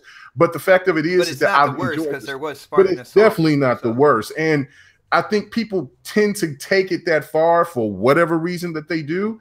And I'm like, damn, you know what I'm saying? I enjoy looking at that character because he reminds me of me, or just from Prototype 2, or from looking at Marlo Briggs, or looking at other, and you know what I'm saying? There shouldn't be anything wrong with that, because I've been playing with so many other characters as well. And so let's just be real, for white people to feel that they are not included in the field's vision, I'm trying to tell. It trips me out, because you have been crazy. Included in the head of Microsoft is a white gentleman. So what the hell are you guys talking about? Well, you know I think that's acknowledge that everybody else should be involved into gaming as well. And something that hold on, let me make this last point. Is that, as we see with Wonder Woman, that had a female director, and as we see with Black Panther, that had a black director. Mm-hmm. People that direct games and do games with the help, even if they're white and they get help from other people of color, or, you know what I'm saying, if they're going to do a movie of color, like, look, you know what I'm saying, one of my favorite movies of all time is The Color Purple, and it came from Steven Spielberg. Fantastic movie. But he had to have help. And that's the thing of it is, some people just feel like they could just make a movie and just make their own story and not include others. And to me, that is some bullshit. You have to. I can't make a movie about an Asian person. I can't tell you about that history. You know what I'm saying? Without that help. So I think more will be better off. I think there's a little bit of difference there too. Like if you look at the Black Panther director, I've been listening to a lot of interviews from him in particular. You know, I get the impression he got the job because he was the most qualified, not because of his skin color. Because if you actually listen to him, you know, he knew how to. More and more I've listened to him. It wasn't about a political thing; it was about a cultural thing, and his understanding of the culture and the different aspects of how that culture blends together and the two different sides of it. So he understood it from that perspective, and he understood the delicateness of what he had to do. Yeah. And so I think he got that job because of that. Now, the fact that his, what his background is help him, sure, I'm sure it did, right? But that wasn't the qualification. No, Qualification I think his well, no, I think it's more than history is what helped him. I forget which movies that he did, but there were a couple bangers in there. Yeah. But his perspective though is totally different. Like that's the thing is like that's what he has going for him. Well, Marvel was very smart on making that movie because they placed it at the right time at Black History Month. Plus, there wasn't really too much competition, and the fact there was Labor Day that was there, and this is a movie that's a first in all levels. It's a first all black cast it's the biggest budget ever for a black cast. But people are trying to make it a political thing, and it's not. It's a cultural thing, and that's the reason why it's that's directly from the director. Well, that's just another discussion on that. I mean, I've talked about that on the Vibration podcast, but it is for people of color. It is a movement. It is a movement in the sense in not of like some kind of we're here to eradicate people or some shit like we're trying to do like Killmonger. No, it's a movement in the sense of character get as much play as like Superman in the 80s, man. Well, no. This is the thing for me is what I said is that, and what a lot of black people of color has been saying is that this is a different type of movie, even though it's fictional, that puts black people in a different light. They're not gangsters, they're not slaves, they're not in some stupid Tyler Perry movie or some Madea ass movie. This is a whole different story, and it gives a different present of like black people happy, they're successful, they're on a whole nother level. And then the other ties of the movie that just touches on the realism of what's going on between African Americans and Africans. It's a great fucking movie, and it touched on home. And there was, and I don't mean to say this in a negative way, but there was no white man that could touch that. They couldn't touch that, not like that director did. So I'm leaving that alone. I'm leaving that alone. Yeah. But with going back to what Phil was saying, I feel like he was trying to embody inclusiveness, and that those steps that he was talking about with the different groups that he was having, like the special conventions for and everything like that, or the special celebrations for, that was just to bring everything up to par because everything has been so cockeyed for so long. It has been so heavy in one area and not the other. And that's why I think he was saying, but I think at the end of the day, he was talking about full development teams, fully diverse in terms of race, gender, and just equal on an entire level, even to the point of the shyest developer in the room. He will go up and ask them personally their thoughts on certain things, because you never know. It's all inclusive. All ideas are on the table. And that is something that is going to push the industry forward more than anything else. It's a breath of fresh air, in my opinion, in an industry that could definitely use one, man. I mean, I am all for what they are pitching at Xbox. I think they are doing a great job here with bringing everybody together, having all those opinions, all those ideas on the table, and instead of thinking, oh, we can't do that, we think, how can we do that? And I think that is a great place for Xbox to be at this moment and moving forward.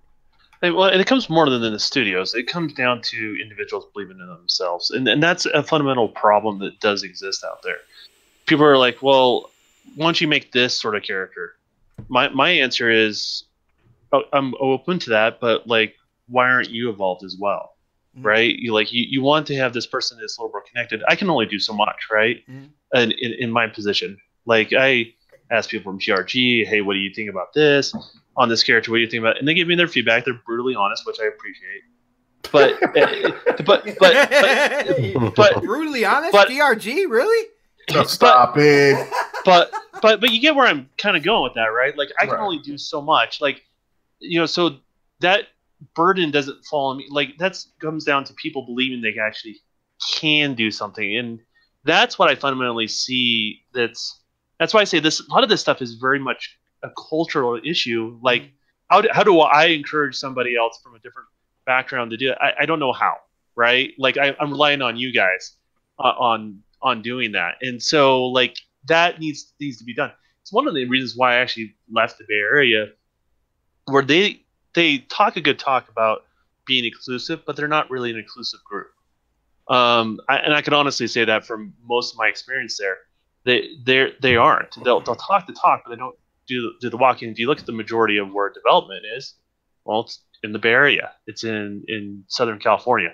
It's those sort of areas. So the question is, when are those groups going to start, walking the walk? And then when are people going to start believing they can do it? Because I believe they can. Right. I believe they have some value. Right. But I think the issue goes, you can't just fix it. Like this sort of stuff is going to take time, and you can't do two wrongs to make a right. That's not going to fix it either. That's going to progress the problem even further. I agree with that, Don. But I don't feel. It makes me. It's a problem to me to hear the people that has came to me about their issue about this. And I'm talking you. I'm excluding you. I'm talking about the people that I've talked to. Yeah, because you know where I come from. Right, I know where you come from. But I'm talking about these other people that's bringing up saying this is a SJW. They're making it political. It's the liberals. Hey, Mega. It's hey, Mega. Do me a favor. Take over for a minute. I just gotta make sure the kids are in the house. Okay. And then I'll move. I'll go to move to you, Dark Animus. Just to let you know, guys, the poll is up as well on Twitter. It's at Xbox448. You can't vote for me. I know people want to. If I could vote, I'd probably vote for Predator right now. That's all I gotta say. Come on. Listen to that hate. Anyway, so whatever. I just wanted to make that last point, and then I'm going to go to you, Doc. No, I think you're right on the SJW thing. I don't think it's not about that. I don't think that's what his message was. It wasn't about fixing something. It was more about let's be inclusive because they have something to offer. You're going to be missing out on more because the world is getting smaller, and it's not just about one group's little world, right? And so. I think though I don't know why people bring that up. I kind of know why because of the subject I talked about, but but that's not the intention.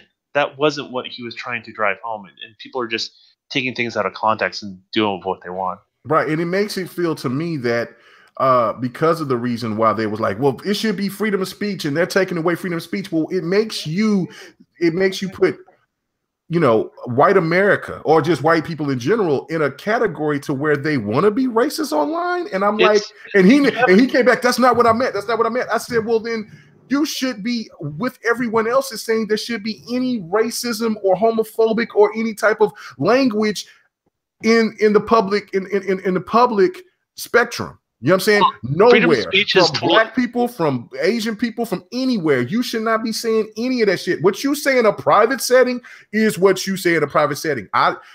If like Xbox was trying to go in there and say, well, we're taking it away from everything, then you know what? You are taking away people's First Amendment rights. If people want to go out there and say the nastiest, dirtiest shit in a private setting amongst their friends, they should be. But when I'm playing games openly in an open forum, an open spectrum, then there should be no tolerance. See, and I don't know why people are even taking it that way too, because the reality is, you have freedom of speech, but why would you do that with your freedom? Like, thank you. Why would you choose your time to do that? Are you back, Mike? I'm sorry. No. But I was waiting for somebody to say when it comes to freedom of speech, Yeah. why would you decide to do it that way though? Unless you know what I'm saying? That's Like what they argue with me about. It's stupid. But anyway, I'll shut up. So let Fred and Dark talk about it, man. This is a great discussion. I love it. yeah. This is This is a great discussion. It's something that like for the longest time people didn't talk about. They felt they couldn't talk about and stuff like that. And you know, you can say you can love Phil, you can hate Phil, you know, this or that or whatever, but at least he stood on stage and said some things that got the entire community talking. So you got to give him his props for that, man. That's where I said, like, it feels like, you know, people said, oh, he's weak. I'm like, damn, to me, this is the direct opposite right here. He's showing absolute strength. So it's not easy stuff to talk about. This is very touchy subjects that hit close to people at home. And you know, and that's why I say, like, I agree with everything he's saying. Just I think there's just better ways to execute it, and I think we're not going to get there without the other side, you know, without everyone being included to find better ways to execute it. To be honest with you, I totally agree. Yo, Pred, what did you think about Phil Spencer's speech, man? You've been way too quiet for way too long. I know. K-Mega and they just going. I was just letting it ride. Welcome to the Dev and the Gamer, people. But what did you think, man? So in my military days, like, so when we get called in a mass meeting and we have to discuss things, it's usually because something happened, right?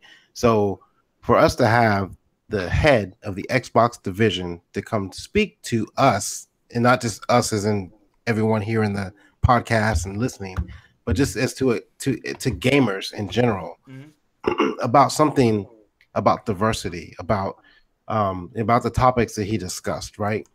That should let you know that it's a problem within the industry. It's a problem within America. It's a problem within a lot of businesses. Because to confirm what you're saying, it is a problem in the industry.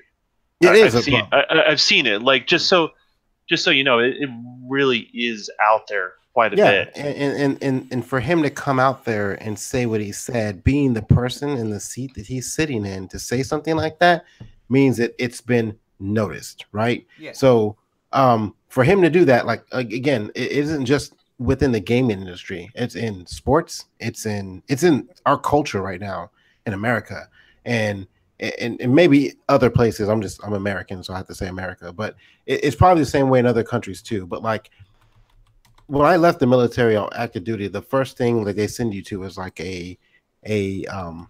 an out briefing, basically, where you kind of get, you know, hey, you've been in the military for X amount of years. You're not used to the civilian environment.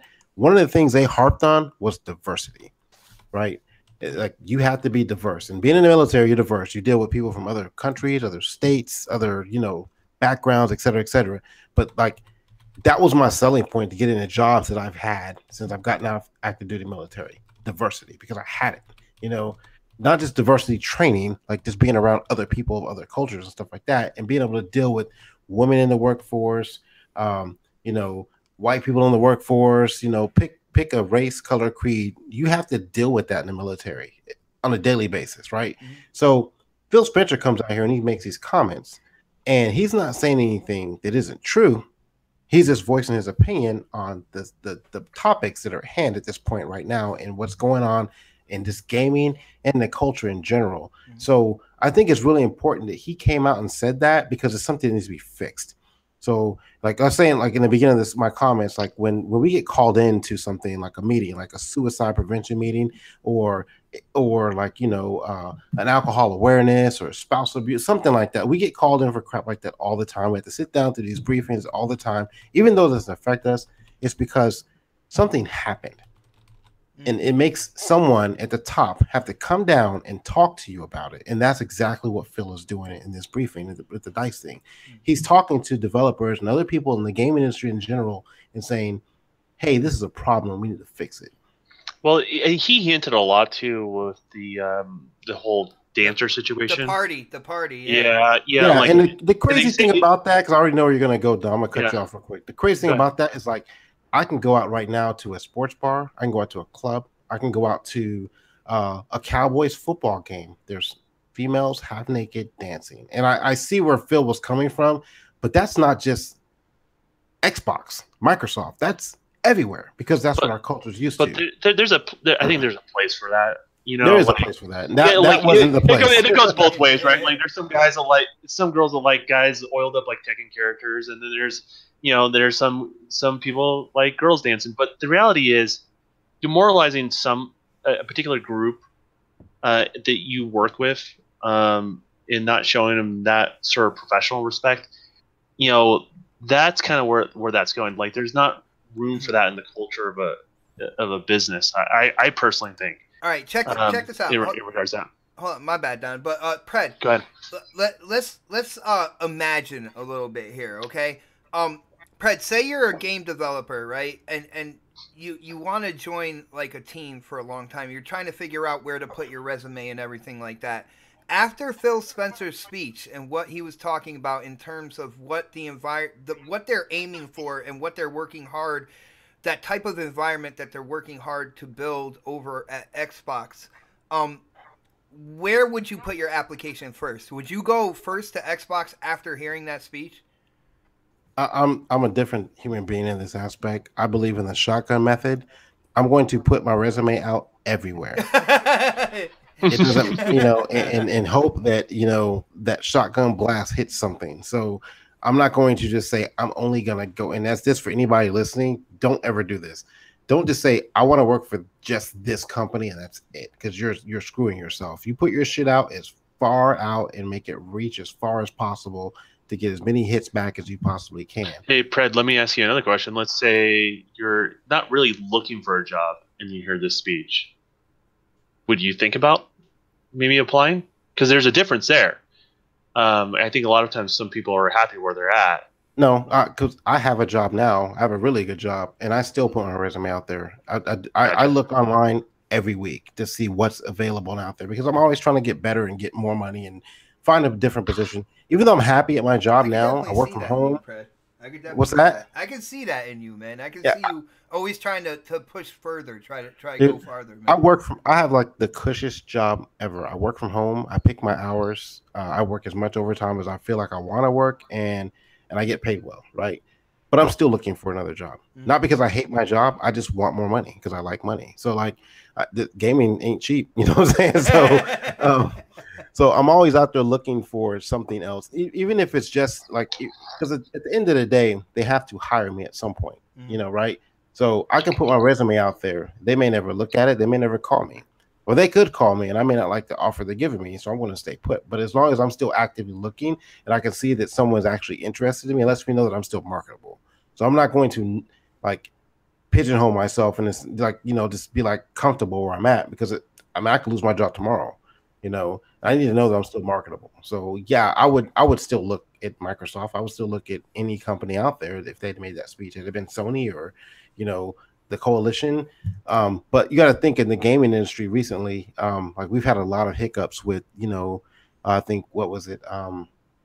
Naughty Dog had some issues with like this type of information that Phil Spencer was talking about. A couple of issues for a long time. Yeah, like I'm using Naughty Dog because they're the front page news. I've heard about stuff about them for I don't know how much of it's true for like 6 years. Yeah, so like you got, but that's why Phil came out and spoke on it because it's an issue, right? It's something that's been going on in the community for, like you said, 6 years, maybe even longer. No, that's just one studio, right? Like, yeah, that's the thing. And guess that's what? They're a huge studio. They're in the Bay Area of all places, right? Like where you would think that maybe they'd be a little bit better about that sort of stuff. Yeah, they're not walking the walk, Don. They're not walking the walk, man. They're not.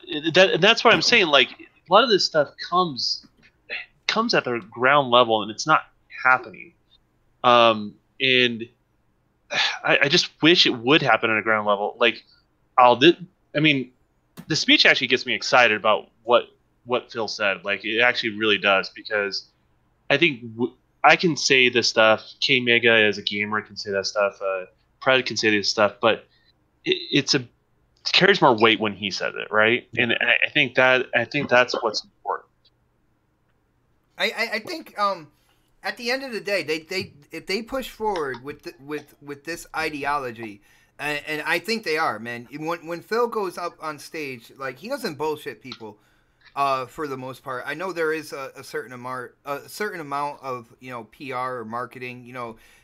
When you're in the offices of these companies, these corporations, you do have to do a certain amount of that. But I feel like if you notice anything that is substantial, it sounds like he's trying to make Xbox, when it comes to game development, substantial, have substance behind the games, have like the Life is Strange, have like the Black Panther of video games on coming from the Xbox development team. And when you look at it like that, to me that sounds incredible. We still didn't get the Angry Otter's opinion on this, and I really want to hear what my boy Optimus has to say about this speech, whether he loved it, whether he hated it, and what does he think about kind of like the hate that's going on social media when it comes to Phil Spencer and what he talked about. I watched the. We're putting you on the spot with this, man. Come on, what are you saying, Dark? Well, I watched what Phil Spencer had to say, and honestly, I mean he has really great points. I mean this gaming community has become toxic over the years, and especially with social media and all the craziness that goes on with party chat and and game chat and things like that. It's just it's become more and more prevalent, and what he said, it holds a lot of value, and it's like people. I feel like people are mad because it's coming from a white man, and it's like so what? Like, who cares? Like, the dude's smart. He knows what the fuck he's talking about. Like, but doesn't the message have to come from everybody? Like, it does.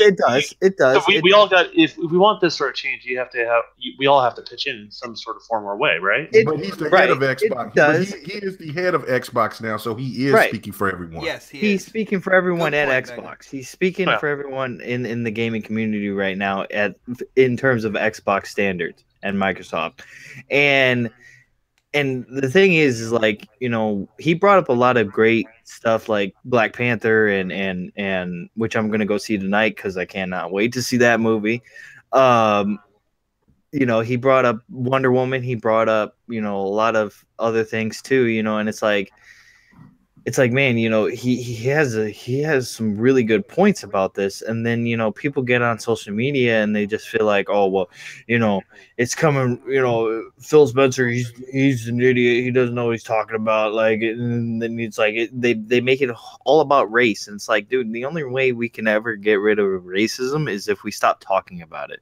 If we stop thinking about it. If we stop going after people about stuff. Like, the LGBT community, when he was talking about, the LGBT, the celebrations, the groups, right? The celebration and stuff like that, and then people go off on him about that, and it's just like, who cares, man? These people, they're part of our culture. Like, now, like, it's 2018. Like, get over get over racism, get over all this other bull crap, man. It's stupid. Like, if you're gonna get on social media and talk about K Mega, let's just say K Mega, and you say him being a black man, he shouldn't be doing this and doing that, and it's just like, shut up, like, shut the fuck up, man. I'm so sick of this crap, man. I'm sick of people being racist, dude. I'm sick of people being sexist towards people. I'm sick of all of it, dude. And I'm glad we brought up this topic because it angers me, because it's like I wouldn't want somebody to hate on me because of what I am, because I'm Spanish and I'm Irish we together. Already do, though. We already do. No, I know you guys, but you guys, we do it out of love. We do it out of yeah. Our hate's not racist when it comes to you. Wait, K Mega's black? Don't start that rumor. Oh, shit. I'm looking at my skin right now. Predator. You're right. What happened? Predator. That's still debatable. I think he's kind of a yellow. K Mega. Yellow. Cold blooded. Are you talking about his yellow ass again? No, it just makes me mad, man. when people just start going off about stuff, and it's just like, well, everybody nowadays is a critic. Well, Dark, here's the deal, and I know you're tired of it. There's a lot of other people out there that are tired of it, but the thing is, it still exists. You know what I'm saying? We can do what we can do within the circles that we're in terms of, inclusiveness. You know what I'm saying? And not separating people in terms in these categories. I don't believe in categories for people. No. That's just me personally. I don't believe in that. But it's good that people are talking about it, whether it's in gaming or whether let's talk about politics. Let's not do that, by the way. But it's Rachel Maddow. I am a Rachel Maddow fan now. It's good that Rachel Maddow fan. Yeah, she kills it, man. She a lawyer too. What?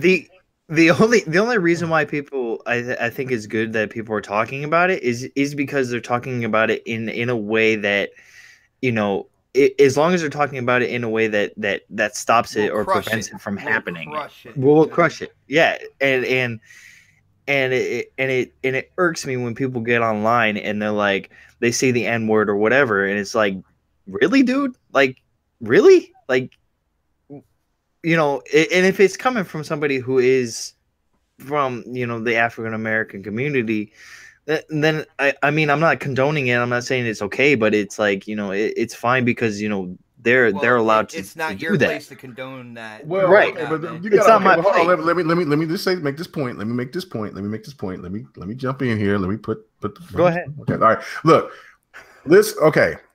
the N-word is not no. Let me just make this point. The N-word is a word that is used in two different forms. Mm-hmm. You have it in that's a part of like today's culture in hip hop society, and you have whites that say it, you have Mexicans, you have just Latinos, you have, what I'm saying, you have everybody that says that word all over the world that say it in the hip hop side. But then you have the racist tone of it. And that's the thing that, and the one thing that pisses me off more than anybody is that when you say, well, you say it, listen, hold on, wait a minute. We're not using it in the same context. I'm not using this context. And you know what? And I'm in a professional setting. I do not say that in a public setting amongst other people that I do not know, because I know to have common sense. Now I know that there's a couple of idiots out there that don't know how to be proper or educated enough to not act like that in public. But it's no different than I see people like in my job. I work with predominantly white people, and I mean like diehard, like white people. Yeah, you know what I'm saying? And they are, highly conservative people, but we can get along because I know how they think, they know how I think, but it's in a respectful manner when we do talk about things. And they call themselves rednecks and all types of other racist things, but I'm not going to jump in and say, "Hi, YouTube." No, it's not. No, we keep it professional. Walking to work. What up, honky? No, see, I ain't doing it. You know what I'm saying? I'm not doing it. And they respect me for not saying the same thing back. We joke with one another, and that's, but it's all about trying to get that conversation to where people can feel comfortable to say how they feel, and then we agree to disagree, or we can't agree and come to a common ground and then be done with it. That's how you're going to eradicate this bullshit, in my opinion. Gingers don't count, man. I'm sorry. Wow. No, wow. I'm sorry. Dazarus, you're just on your own. Eric Cartman, you're on your own. They should have eradicated gingers a long time ago. No souls, man. Did you just talk about the gingivitis? Yes. Y'all done, man. Y'all got to we're talking about racism. We're talking about equality, and you guys are just like going off about gingers. Yeah. No, gingers, they got to go. No, I'm playing. I'm just getting out. Wow. But this is the same. This is about context, man. Like we're all friends with Daz. We can mess around with him like that. Yeah. We're not serious. Daz talks the most taken into context. Everybody. Have you heard Daz talk on? You know what I'm saying? Yeah, he messes with everybody. He's always messing with people when he's at a party. And it's like, God. And it's the Gingers same aren't thing even with human.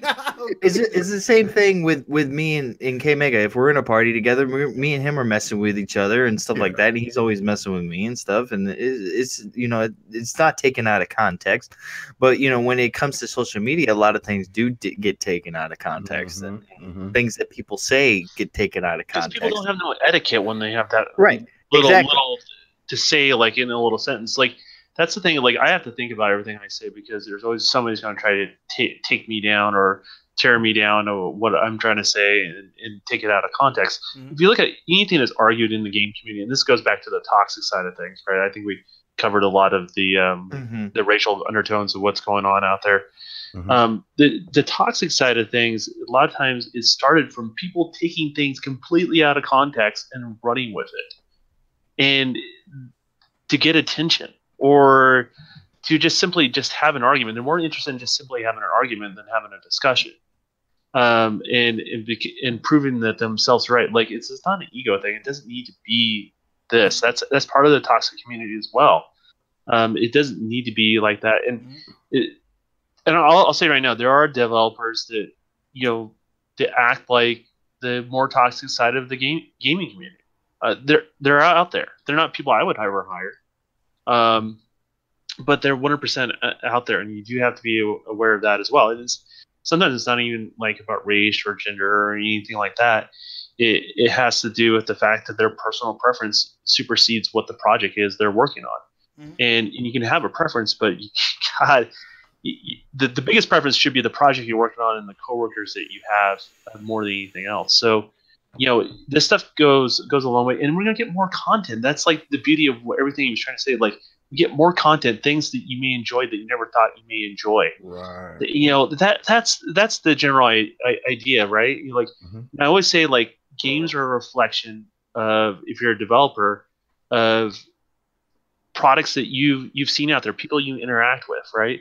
How does that product change once you actually add other people to the mixture, right? To the formula. It becomes less of the same old that we keep getting, and you get more variety of what's out there. Yeah, that's the beautiful thing about it altogether. I'll just make my last point. I just don't look. Everybody should be included into the gaming space, because there's so much material that could be exposed out there. The one reason why I didn't buy Prey is because they took a fantastic story with the first protagonist, because I do have native blood in me, and I find it to be ridiculous that they change it. What'd you say? What did you say? You're black. I am black. I'm black and native, asshole. Get out of here. And so it was like, you know what I'm saying? Anyway, but no, stop it, Fred. Stop it. Yo, Fred is amazing. Anyway, Fred, that under voice shit, there. you know what? That whisper shit is terrible. Anyway, no, the fact of it is that but when they took the protagonist away and then rebooted the game as this guy, I'm like, I'm done. You know what I'm saying? And I've heard the game is really good, but there's just some things that just doesn't resonate with me well. Like, I mean, you've already had a great property. Why would you go to these links to change everything else? I have you know what I'm saying? I don't like when people come out and bash Japanese games the way that they do. But I do bash those that just say that every Japanese game is great, because Dragon Quest Builders is trash, and you know what I'm saying, and they tout them up to these high up to the mountain type of things. But I cannot stand also that people that looks at Japanese games and say they're all trash and they haven't gave them a chance. Now, if you don't like it, then you don't like it. I just feel that if like with Life is Strange, that had some, some homosexual stuff going on. You know what I'm saying? Some woman on woman action. Yeah. You know what I'm saying? But I'm wondering how many guys is going to actually play a game that has man on man action on it. You know what I'm saying? That tinky winky. I mean, are you going to be down for playing that? I mean, I don't know. But you shouldn't exclude people, though. You shouldn't exclude anything. I got news for you. They're taking Agent Locke in a different direction for Halo 6. So. Stop it. You know what? I don't give a damn. Wait, you're saying he's going to wear a fanny pack or you have rollerblades? Is that what you're trying to say? This, and we can move on, because we've been on this talk for like 20 minutes. We got to talk about Cali still. And then we can real quick, do you guys remember like the whole Fable stuff that came out? I think from the studios, and they were saying they didn't want the. I guess they had the cover, it had the African American person on the cover, and Microsoft didn't want that. Now we're at this point now, so like you can see how far that it's come. Shout right? out to Satya, man. Yeah, you see how, yeah, exactly. He's Indian. So like, Mhm. you see how far diversity has come in the past like 10, 15 years where, Microsoft didn't even want to put an African American person on the cover of a game. And now what the stuff that Phil's saying. So Great. Microsoft has more diversity characters on their platform than any other than I think Nintendo a lot of or that was PlayStation. scared of backlash back then. And I think now I don't First think party people are as system. afraid of the backlash anymore. Like, just do it. Yeah. If that's what you want to do, just do it. Like, there's always going to be the people that are going to be loud, but like, just let them be loud, and who cares, and move on, because games are going to find their audience, and I mean that's the reason why we have Game Pass, and the reason why we have all these other things, because then you can take those risks, and it doesn't matter in the grand scheme of things, because people are going to get a chance to try it, and they're going to find something they connect with, and they're going to have a good time. speaking of moving on, Yeah, speaking of, beautiful segue, by the way. Yo, huge shout out to everybody in the chat. You guys are as entertaining as this podcast is. I got to say that right now. You guys had me laughing on the inside. I think I muted my mic a couple times, man. You guys are absolutely crazy. Brian Baker thinks gingers are vampires, by the way, because they can't come in the sun. But yeah, we're talking about this, what Phil Spencer said. I know the Don has kind of touched on the subject, talking about the Bay Area and stuff like that. And I know it was a couple weeks back, Dark Ottomans sent an article into our DM talking about California and developers, development studios. And Don kind of reignited that in this week's DM. So I don't know if Dark, you want to start it off? All right. Dark is mad right now. I was actually waiting to see when that was gonna happen or when that was gonna pop up. So I got an idea. Let's see if this works out. All right, Dark, why don't you explain what's going on in California when it comes to these development studios and what basically the article was saying, and then bring it over to the Don, have him kind of explain why he wanted to reinvigorate kind of like this conversation, and then me, Predator, and K Mega will chime in whenever you guys want us to. How about that? Yeah, that sounds good, man.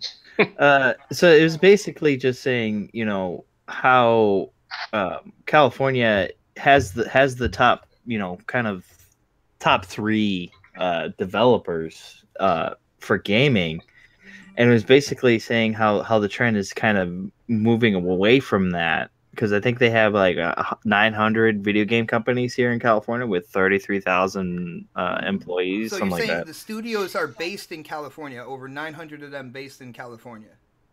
Yes, 900 are based in California, but that was like back, I think it was since 2006, somewhere around there. That's when it was. Okay. But since 2015, it's grown across the country with I think it was like 2,300 and something studios popping up, and this is including indies, including not including California. This is damn sure it's including indies with that number. yeah, including the indie developers and things like that. And it's a growing trend, and it's going to continue to grow because California is way too expensive to live here, to buy anything here. I think, Blizzard and Activision. Are you just using this topic as an excuse to complain about where you live, sir? No, dude. All right, I'm just wondering, man. No, man. Taxes and. Well, it's that. It's taxes. A lot of companies want to, have a lower, rate on their workspace and things like that, and I think that's why you see a lot of developers popping up in Quebec, Canada, and even overseas. Canada has a really big kind of like they have a really big base when it comes to development studios, right? They're blowing up. They For are, sure. they are blowing up. getting Man. It's because it's so cold up there that everybody works inside all the time. Like they stay inside more and they get more work done. That's what I think. That's why they're in Canada. All right, that was a joke that didn't work. Okay, fine. No, it didn't. It didn't work. But I think it's going to continue to grow. But I kind of want to hear what Don has to say on it, because I know he's lived here in California, and I know that he is a developer, and just want to hear what your thoughts on that whole situation with California. Award-winning gameplay. Vote for K Mega. Shut up, K Mega. It's not your time. That has nothing to do with this subject. What is he doing? I'm gonna check the polls while we're talking here. I'm winning. Don't worry about it. It's disappointing. But no, to answer your question there, Dark.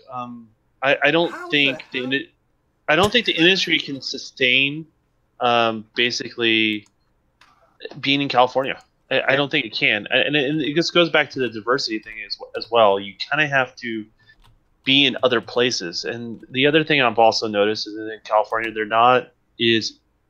talk the talk, but they don't walk the walk, right?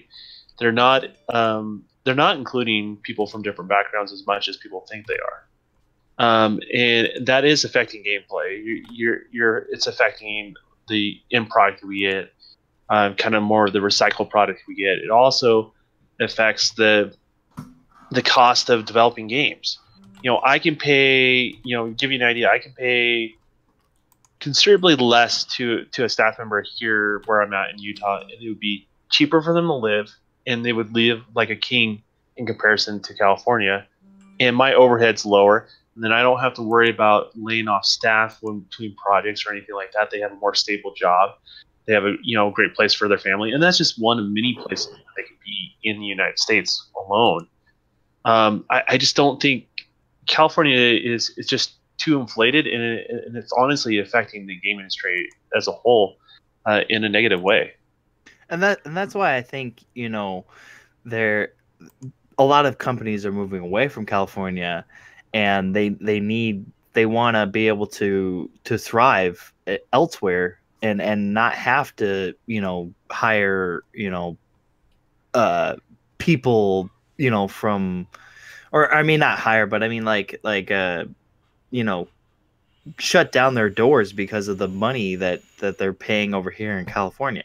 Or they basically what they do is they end up packing their desk, right? And exactly. Go find somewhere else to work. Guys, at the end of the day, like when I read this article and I saw Don in the chat bring it back up again, my first thought process was, the way things are, like, will change. You know what I'm saying? You guys are talking about there's been development studios here since 2006. Now, I do know when it comes to the politics of California and everything like that, they are one of the highest taxed states in the country. I mean, it's one of the main reasons as well that there aren't studios in Connecticut. There might be an indie studio somewhere over here, but we don't have the weather that California has, which is the one kind of like attractive thing. But other than that, we have high taxes and we have, 4 seasons over here. So, like... Well, I don't think 4 seasons would hurt the industry. I think actually that would help. To be a little bit more indoors and get more work done. Just ask Canada.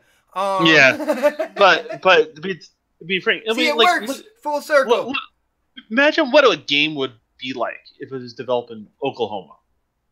I was going to make that point. Yeah, I was going to. Yeah, like what weird ass shit would we get, right? Like, come on now, it would be with K-Mega. I don't mean that in a negative way. It's going to be something totally different than what we probably normally are used to, right? Mm-hmm. What happens if you do? Well, there's a lot of studios in Texas, so I'm going to exclude Texas because I know that's where Fred's at. There's a game being made in Oklahoma. It's called Skinwalker Simulator, man. See, look at that shit. Come on, man. Why you gotta go there? Y'all, sorry, my inner next gen came out real quick. I don't know what happened. One thing I kind of want to bring up is how you guys were talking about the weather. Look at Warsaw, Poland. They that's where CD Projekt Red is based off of, and they made one of the best RPGs of all time, The Witcher 3. So I As think you're watching on my gameplay, right, exactly, and and I think weather has somewhat of a factor to do with it. You want to know one of the reasons why they're independent? Huh? Because of the cost of living. Yeah. What they're able to bring in and the cost of living is a big part of it, right? And so that's the reason. That's what California faces, right? Like, hey, you got a fat check, but sorry, you're paying way more in taxes or whatever things may be marked up there, because things are marked up more, gas more. There's a lot of things that just cost more in California, period. Everyday sort of life stuff. So you can imagine if you can reduce the cost of living for your employees. Can you imagine that you can actually not have to pay out as much on payroll, but they still live a better life? What is that going to have an impact on your game? You're basically, your employees are going to be happier, right? Their dollar goes further. You don't have nearly as much overhead. You can start having more independent studios, which you have more creative ideas, and you have people from. And I always look at this state. Different states have different cultures. Here in the United States, and a lot of people will discredit that, but it really is true.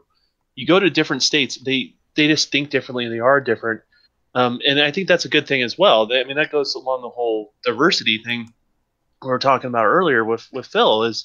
There's something to be gained there. Like, I was looking at, because right now I'm going through my whole setting up my studio, the whole business license, the whole 9 yards, right?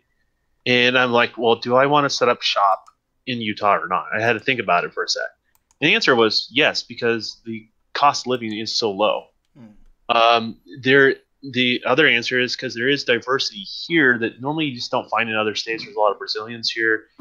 There's a lot of Polynesians here. Those sort of things. I'm not going out and seeking after them, but I know a lot of them, and I know a lot of them that are in the field. And then they settled here. So I know what that can bring to the table, what I'm trying to do as well. So, and that's just one recipe of one state. Imagine what Idaho would be, or Montana, Oklahoma. There's so much to be gained. Imagine Florida. Like, what cultures do you have out there, and what that actually brings to the table? It's crazy to think about, and it's all settled in this one mindset area, which is mostly the Bay Area, but some parts of Southern California. And they're stuck in this one weird little mindset it's not inclusive. It really isn't. Now, do you guys think with all these development studios, still being in Southern California, do you feel like kind of like, because I know big gaming media, there are a lot that are based out there as well. Do you feel like that gaming community, whether it's the journalists or whether it's developers, do you think they feel kind of like entitled or possibly superior to the rest? Because when it comes to the big gaming media, we've talked about it time and time again on here. I've talked about it with Mooch and them on Crossfire. I know K Mega, we've gone through it. K Mega's talked about GRG and stuff, and kind of like the media bias. Do you think that because it's been so ingrained in that location that the people that are in that field just feel more entitled, like that is their place, and they feel like they have that sway? I don't know if it's entitlement, but that is that narrow mindset that's reflected that you're seeing there. It is, it's kind of almost this bully mentality. If you don't think the way I think, and that's what's popular right now, then there's no room for you. And that's kind of the mindset that area really is. And yep. And that it sucks, because that's the reason why the media is there, is because that's where a lot of studios are, right? Yeah. What happens if the studios do start diversifying in different areas in this country and other countries? They don't have that clout anymore. Like they don't. And they have to start getting with the program and trying to understand what these dev teams are trying to produce. And you kind of dissolve a little bit of that cultural bias that exists within those media outlets. So I think it's a good thing as far as that goes. I think everyone benefits from it. I just, unfortunately, I wish it would happen sooner than, not just now talking about it. Mega's out there greasing palms and kissing babies for his gameplay, man. Like, What are you talking about, man? What's going on, man? dude, you are a politician. He figures he has to. He figures he has to because my gameplay was fire with all that Halo, It was good. It was good. Halo for the win. But I mean, you know what I'm saying? This is Marlo Briggs, Jack. I told you I was taking a chance. Hold on. I told you I was taking a chance. Dark's gameplay was a bunch of Xbox killed me here and Xbox killed me there. Exactly. That's pretty much what it was, man. It was, but I'm just saying. I mean, look. People talk. The people that haven't played Marlo Briggs or haven't seen it, they get a chance to see it. And they get to see, like, damn, this game is not bad at all. And that's what I've always been saying. Is that, look, Marlo Briggs is a really cool You got game. me playing it, man. You know that. I my gameplay. Like, dude. Kind of like my Hunt and Showdown gameplay. Where that Hunt Showdown is fire, dude. It's great. But, man, like I said, you're going to get to me. You should have won last week. Not this week. Anyway. Brett, I think your gameplay is great, but I think it was the Kingdom Come Deliverance that turned people off. It did. It got dry. It got real dry. Yo, I'm just saying. Yo, everybody's a freaking critic now. You know what I'm saying? I know, right? But don't let El Mega know. But he is actually only in second place right now. First place right now, and Predator is making a huge jump from where he was before. But first place is the Don. That's cool. Well, what happened? Tell my name? Yeah, no, we didn't. No, we didn't. We're talking about the other Don. Okay. Yeah. That's all right. I know that you went out there and you started politicking out there, saying it out, telling people to go out there and vote for anybody else but me. I get last place again though this week. We have some fucking problems. Yeah. Hey man, just get used to it, bro. Get used to it. Connecticut find me like I'm the one who You and Optimus is the new booty of the crew. Y'all Y'all gonna take time, but you do bring fire. Fred brings some straight fire, man. Bro, you bring fire. But if Don wins, it is a travesty. I'm gonna call the NAACP. Every complaint you do is just more votes. Like, stop. I'm gonna help We're you. tired of the frog. Yeah, we're tired of the frog. Go. Hashtag kill the frog. he does 10 minutes of the frog, and then people consider that as true gameplay. Everybody's giving him gameplay. I don't know if you know this or not, but the frog dance takes more button pushes than just the A button. Okay. Everybody is life. Well, hold on. Yo, before we sign off, man, I do want to know because wait. I didn't get to say nothing about this. No, that's what I was waiting for. I was waiting for you guys to waste your time talking about your gameplay. See, I am the moderator. I will direct the conversation. I was going to say we haven't heard from Pred or K Mega on this situation. So, yo, Don, Dark is, you want to direct it towards Pred, then K Mega? Pred first? Well, actually, I would like to hear K Mega first. Oh my goodness! Well, thank you. That's the proper way. Yeah, you know what I'm saying. No, I like to save the best for last. I'm just saying. Well, no, you say you putting Pred in his place behind K Mega. Anyway, this is the thing right here. Saving the best for last. Anyway, no, okay. Shout out to Lucifer over on Mixer. Yes. What up, brother, man? Yes, what's up, man? Anyway, so this is the point. And look, I even gave a little tidbit of what I might be showing next week is some look at that goodness right there. You know what I'm saying? Look at that goodness. Anyway. Just go. All right. What everybody's been saying is right, especially what Don was saying is perfect. And I think that developers can get a lot out of going to a different state. Especially with the taxes. I mean, look, the coasts, man, they're so expensive to live in right now. It's absolutely ridiculous. Like, I listen to 100 and something and other people out there in the West Coast, and they tell me that they got an apartment for like $1,200. I pay less for my mortgage. I stay in a home. Dark, you're mean for that one. That's a hashtag right there in the chat. I stay in a house. You know what I'm saying? I stay in a 1,300 square foot house for $1,000. You know what I'm saying? It's not even. You know what I'm saying? That's well, I mean, look, man. I'm just saying. I'm damn. I didn't know. I thought I was doing okay. K Mega's like, don't hate the player. But I'm just saying, I'm just doing my thing. I didn't say I was rich. That's why hashtag you want to help K Mega out buy games. Well, Pred, he's not putting his resume out every day like you, man. You know what I'm saying? Yeah, for real. You know what I'm saying? I'm over here just peddling. I'm peddling concrete for a living. But anyway, the thing of it is that look, the cost of living in a state like Oklahoma, it would be absolutely ideal for companies. You know what I'm saying? If our legislators in this state was any damn good, because they're all trash, they need to be all eradicated, and bring in more people like that. Look outside to game developers, game developer studios and others to come out and to bring business to work. I think that it would be great not only for my state, but it'd be great for all the other studios that would try to go to surrounding areas that has a low income, to where they could prosper more. They could probably spend a little bit more on getting more out of that game. So you know what I'm saying? The West Coast vibe, I don't know what it is. East Coast and West Coast vibe. I understand that. I hear Mooch a lot, and he says that, you know, that the media aspect of it, if they started having gaming journalists that came from the East Coast, it would be more straightforward and things like that. Yeah, that could be true.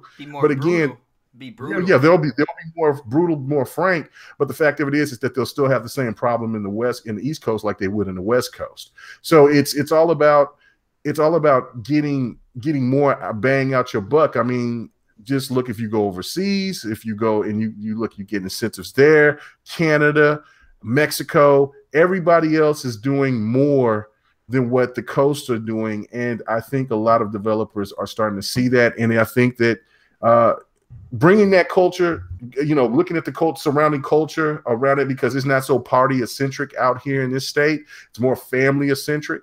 You know what I'm saying? You get more older people out here because it's more of a chill spot. You still got your club spots out here and everything, especially in Tulsa and in OKC. But you also have people that you got your hipsters out here. I see the kids out there with the top knots doing their thing out there. But you also have a different type of culture that you might can do, like how they did Far Cry 5 in Montana and things like that. I think it would be perfect. So yeah, kudos. So what you're saying is you guys have banjo parties then, right? No, I mean, look, the stereotype about this state is just like any other state. Like you go out there and they say, you know, for somebody that's out there in the South and the Midwest, they think that everybody is tree huggers and crazy acting out there and hippies out there in the West Coast, which that's not the case. And just like a lot of people think out that here think that Oklahoma is just a lot of people don't got no teeth and they run around the state.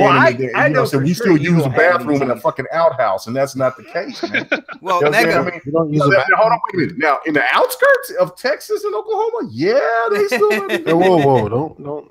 Whoa, buddy. So, but I'm gonna bring this up. So you know, like we all game, but there's other things we do for entertainment. How did we go from a Phil Spencer speech to this, man? That's all I want to know. We'll never know. It's like the center of a Tootsie Pop. We'll never figure it out. But yeah, the reality is, like, what people do for entertainment outside of gaming, I honestly think directly affects the end product as well. What you can do for fun, you know, who cares if it's shooting guns in Oklahoma or, well, Texas, same thing, shooting guns. Here it's falling off cliffs. Oh yeah, shooting guns. Yeah, here it's falling off cliffs, right? But like what you do for entertainment or what you enjoy outside of developing games, I think has a great influence on it. And that's something that other states offer. They all offer something different. And I just want to see that happen more. And this is something I've been wanting to see, honestly, for a long time. This is something I've been wanting to see since I've been like 19. You know, go ahead. One thing I just want to throw in here when it comes to this whole thing, the gaming industry is blowing up so much that you know, California isn't going to hold every single studio. Eventually, it's going to even out, and I think the more that this happens, the more that studios not only leave California but sprout up in different parts of this country, different parts of the world. Like we were saying, it kind of takes away that kind of like imaginary power that big gaming media feels that they have, or empowerment to be able to kind of like just spout their bias all over the place and let like the casual gamer feed into it like it's fact within the gaming industry. So the more and more that the gaming industry grows, I mean, we heard Phil Spencer say over 2 billion people will be into gaming in 3 years according to projections. Now, if that happens, that blows up. It makes it so much more expansive that these people that used to feel like they were superior and stuff, they won't be as much. And I have a They're gonna feeling, have to fight for it. yeah, there's going to be other places sprouting up, man. Different news medias and stuff like that. I mean, you look at us on YouTube. Like, can you imagine if a bunch of the bigger YouTubers came together and really decided to make gaming news serious with them in terms of a website, putting out daily news, getting insider news and stuff like that? This could be a transition from what we are used to what we want to see more. There are little devs right now giving AAA studios a run for their money. Think about that. Yeah, that's something we didn't see like 5 or 6 years ago. Like, there were just like this little side thing. So like the competition is fierce, and this is what this also brings. It brings competition. Competition means better games. This doesn't just apply to platforms. This applies to software as well. In regards to that, and honestly, it's going to encourage people to work with different groups of people that no one ever would have, or like a studio they would have normally worked for because it was just down the street. I didn't bother, but like, hey man, I've never been to Oklahoma. Let's go there. I want to check out what that's all about. Those guys put some fire stuff out there. I want to be a part of that. That imagine what that does. I'm gonna give K-Mega some sort of love because Xbox called him L Mega on the. I'm looking at it. I'm getting L Mega, man. Man, that's not cool. Yo, did you see the name for Dark Optimus, by the way? Yeah, I got some Dark Optimus. Yeah, Dark man. Optimus. Yeah. I'm still sitting at 5%. Damn it. Well, because they don't know that's your name. You only got that 5% because of the otter, by the way. I'm just saying. It looks like I'm back up. I'll back up. What's going on? Oh, that's because people tasted your salty tears and decided to vote for you, man. Man, don't make it like that. Man, if I'm gonna lose a K-Mega, I don't want to be like because it's a pity thing. I want them to bring it. I lost the first week of K-Mega. But let's hear from Predator because I want to hear what he has to say on this whole thing. He's from Texas. Nobody cares. Oh dang. I'm biting my lip right now. I'm trying to be nice to you. Inclusion, man. Inclusion. It's supposed to be about equality, man. But it's Oklahoma. But wasn't it something about a brisket simulator that was made out there? Oh yes. It's stupid. It's okay. K-Mega doesn't have any teeth, so it's fine. He whistles when he says his S's. Shut up, you. Sorry, son of a bitch. Off the rails. Off the rails.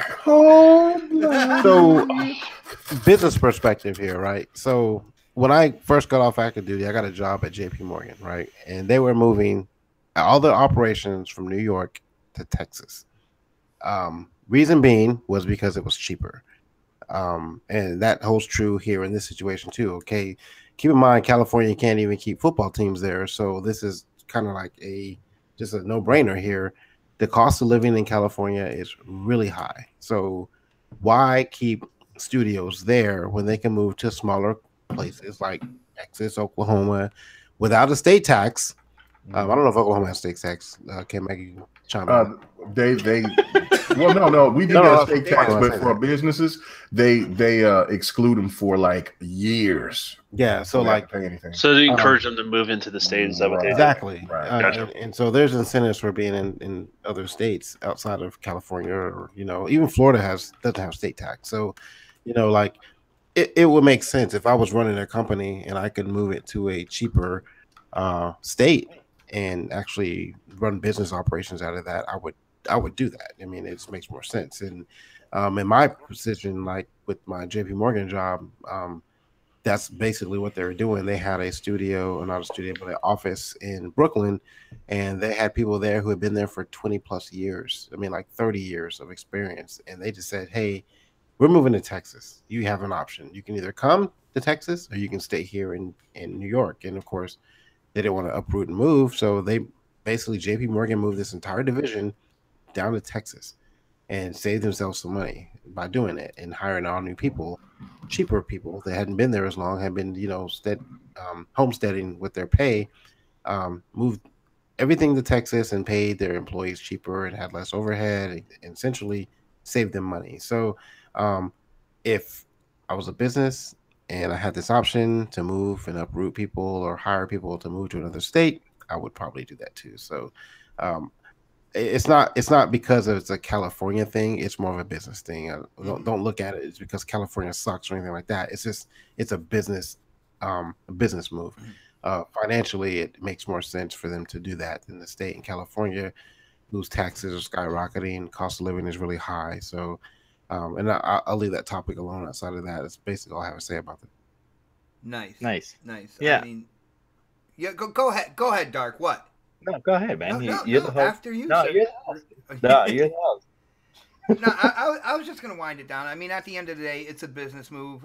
It's gonna be good for gaming as a whole, the gaming industry. I feel like Southern California, there came a certain ideology because like most of the studios were there, big gaming media headquarters are there, and all this good stuff. And to see everything kind of getting spread out more, different locales, like Don said, like, oh, yo, this development team over in OKC, they're doing some crazy stuff right now. I want to be a part of that and kind of move over and see what that's about.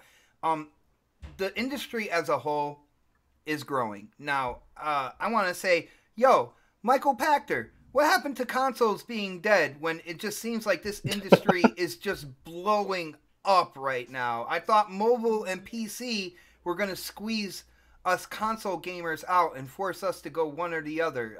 When it comes to that fact, dude, you couldn't have been more than wrong. I mean, 80% of the time, man, whatever you talk about, it turns out to be the direct opposite. So keep talking, and we're going to keep letting people know it's going to be the direct opposite of what you say. On that note, guys, we did a mini marathon today. We did it crossfire style. Hopefully, my boy Mooch is proud of me right now. Hopefully, he's proud of the entire panel because we showed energy all the way through the show. But like a 40-year-old with a comb over, we got to get those plugs in. Predator, man, I don't know what's going on with this gameplay. You have come with straight fire. I sense a rebound, possibly a rebound. There's 24 hours in this poll. Hopefully people go out and vote for at least Hunt Showdown, man. That game looks spectacular. But why don't you let people know where they can find you, what you've been up to, all that good stuff, man. I haven't been gaming that much. Obviously, I only had a couple of hours to get this footage together for everybody. But yeah, did it in a couple hours too. Look at.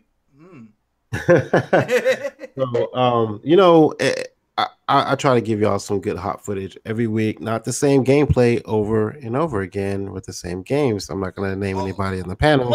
Don. I didn't play The Witcher twice. I didn't play, Ghost Recon. I didn't play The Witcher. I wonder who that could be. Exactly. I didn't play the same game. I only have one gameplay footage or SSX 2 weeks in a row. I'm just saying. I mean, I brought you guys brand new gameplay. Wait, you're saying you're diversifying your gameplay? I'm diversifying my portfolio. That's right. There you go.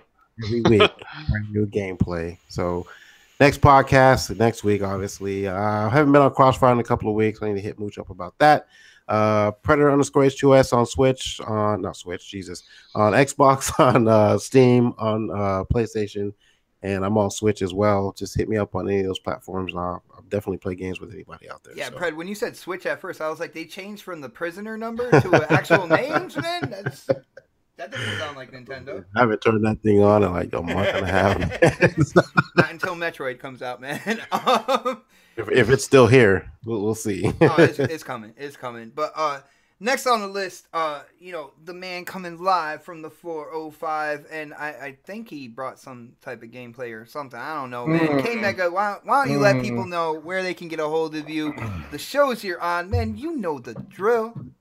Now, hey, I'm going to tell my shows first, and then I'm going to defend myself because I hear some static. You know what I'm saying? Some crying from somebody that just gave their outro. Check me out on the GRG podcast every Friday night. We missed this Friday because I had thought that I was supposed to work at like 1 o'clock in the morning, but because of this crazy weather that we had, they delayed it. So, and then nobody else didn't want to host it, so we didn't have the GRG podcast, but we'll be definitely back next week. Check me out on the on BGST. Of course, next podcast. Check out everybody from Intro Media Gaming. Big shout out to them. And man, in the multiplayer, whenever I get the chance that I can jump on there and do some things. And I will be streaming tonight. The GRG game night will be streaming, and I will be playing Halo 5. I need some people to. I will be playing Halo 5 tonight, but first I want to see if Z and them are still want me to play Ghost Recon PvP, and I need some people because my crew from GRG, they don't really care to play it. I'll fuck with you on that one. I'll fuck with you on that. He's gonna play that the whole time. No. I'm only playing that for about an hour and a half, and then I'm going to jump on Halo 5. I really want to play some Halo 5 tonight. So when you go on Halo 5, hit up the DM on Twitter, man. And okay, all right, yeah. And I really want to get on some Halo 5 tonight and go as long as we can, because I mean I've had a blast and it was great. So anyway, man, thank you guys for having me on. Please vote for my my gameplay, because I worked so hard. Predator did a good job with Hunt. All the rest of that shit was trash. And look, Jeez. everybody else want to talk. If Predator want to talk about new gameplay, vote for diversity. everybody, shit. Hey, I'm gonna tell you like this. You want to hear about diversity? Nobody didn't say anything. Dude, I need to hire you as the head of my marketing. About that street beat 'em up that I showed, which was called The Takeover. When it was garbage. Oh, look at that. That street beat 'em up called The Takeover, baby. And also I showed a little bit of that classic at the very end of the game. We all know what that game was. You know what I'm saying? So yeah, give me a big shout out and vote for. You don't know what that game was? I forgot your gameplay. Like, Lost Planet. You know Lost Planet? Okay, yeah, no. Thank you for jogging my memory, man. It's just that Predator's Hunt was so good that like I forgot yours, man. But like Doc Arthur said, that damn Deliverance, this is why we can't have short podcasts. You know what? I'm sorry. I'm defending myself. Anyway, vote for Mega. Thank you guys so much, man. Dude, did you just got the hook from the Don, man? I did. Yeah. I did. Well, on that note, let's see if he's gonna catch. Right. Let's see if he's gonna catch the hook in return. Don, man, why don't you let people know where they can get a hold of you, what you've been up to? I know you have a YouTube channel. Have you put any content out? Man, you know the deal. I haven't put any content out. Probably gonna put out something tomorrow. Best way to follow me is there used to be a link underneath the podcast, but if you want to follow me on Twitter, it's @thedon_KTR, and then follow XBot. Make your vote known. Just vote for the gameplay. It doesn't matter who it is. Just make an effort to go find it and vote. Yeah, we've been averaging about just under 100 votes per week, and that's only in a 24-hour span. So I want to see us break that century mark this week. You know what I'm saying? And man, it would be nice just to see everyone that we interact with, like, just make their vote known. That's what I personally want. So I got you, man. Yeah, dude, it was an absolute blast. Let's move on to I'm kind of confuzzled right now because we didn't have to give you the hook. I think you did that on purpose. Dark Ottermus, man. Why don't you let people know what you have been up to, how they can get a hold of you? I know you do another show. Let people know where that is, when that is. Be professional, man. Yeah, I'm still, I don't know how this happened, but I went to 4%. I was at 5. I don't know about you guys, but I was the most diverse gameplay this week. No, but yeah, you guys can find me on Twitter at Dark Anonymous. You can also find me on Xbox Live at the same name. You can also check me out every Thursday night on the Quest podcast at 9 p.m. Eastern, 6 p.m. Pacific. We had K Mega on there this past week, so go check that one out, man. That one was a fun one. We had a lot of laughs, and we had a lot of fun with it. Mm-hmm. You guys can also check me out here, part-time, full-time. The most part-time, full-time panelist on the next podcast. I think he likes that title, by the way. I do like that title, man. The most consistent, inconsistent.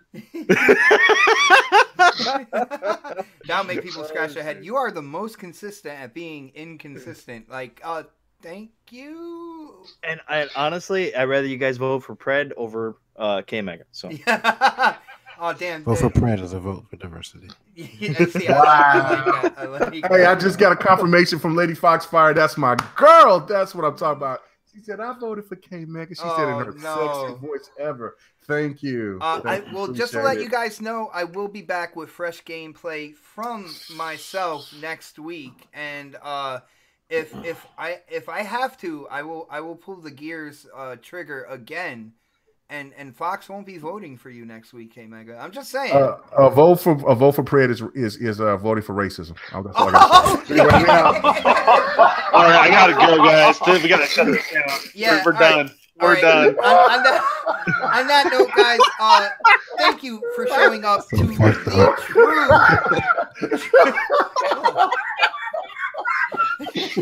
All right, let's Kevin's got that drunken moonshine laugh going on right now. I'm sorry, man. Mason jar. That tequila. You know what I'm saying? Y'all call me the Black Republican. I just had to throw it out on them. Anyway, let's go. All right, guys, thank you for tuning in live to the True Gamers Podcast, the next podcast where not only do we talk about the gaming news, and as you can see, we do not shy away from any subject, but you get to watch gameplay as well, and then at the end of the show, you get to vote for whoever you like the most. If you want to go and vote, just follow me on Twitter at xbot448. It is pinned to my profile, so it'll be right at the top of my profile on Twitter. You guys have about 22 and a half hours, 23 hours to go to vote. So definitely put your vote in. We will go live next Saturday. We are here every Saturday at 7 p.m. You got some gamers in your area that don't know about this show. Let them know. Share the podcast out. Let them know where the gaming news is. And on that note, like I say every Saturday, we will catch you next Saturday for the next podcast. Have a great weekend, everybody. Peace. Good night, everyone. Penis, damn. K Mega, that was savage.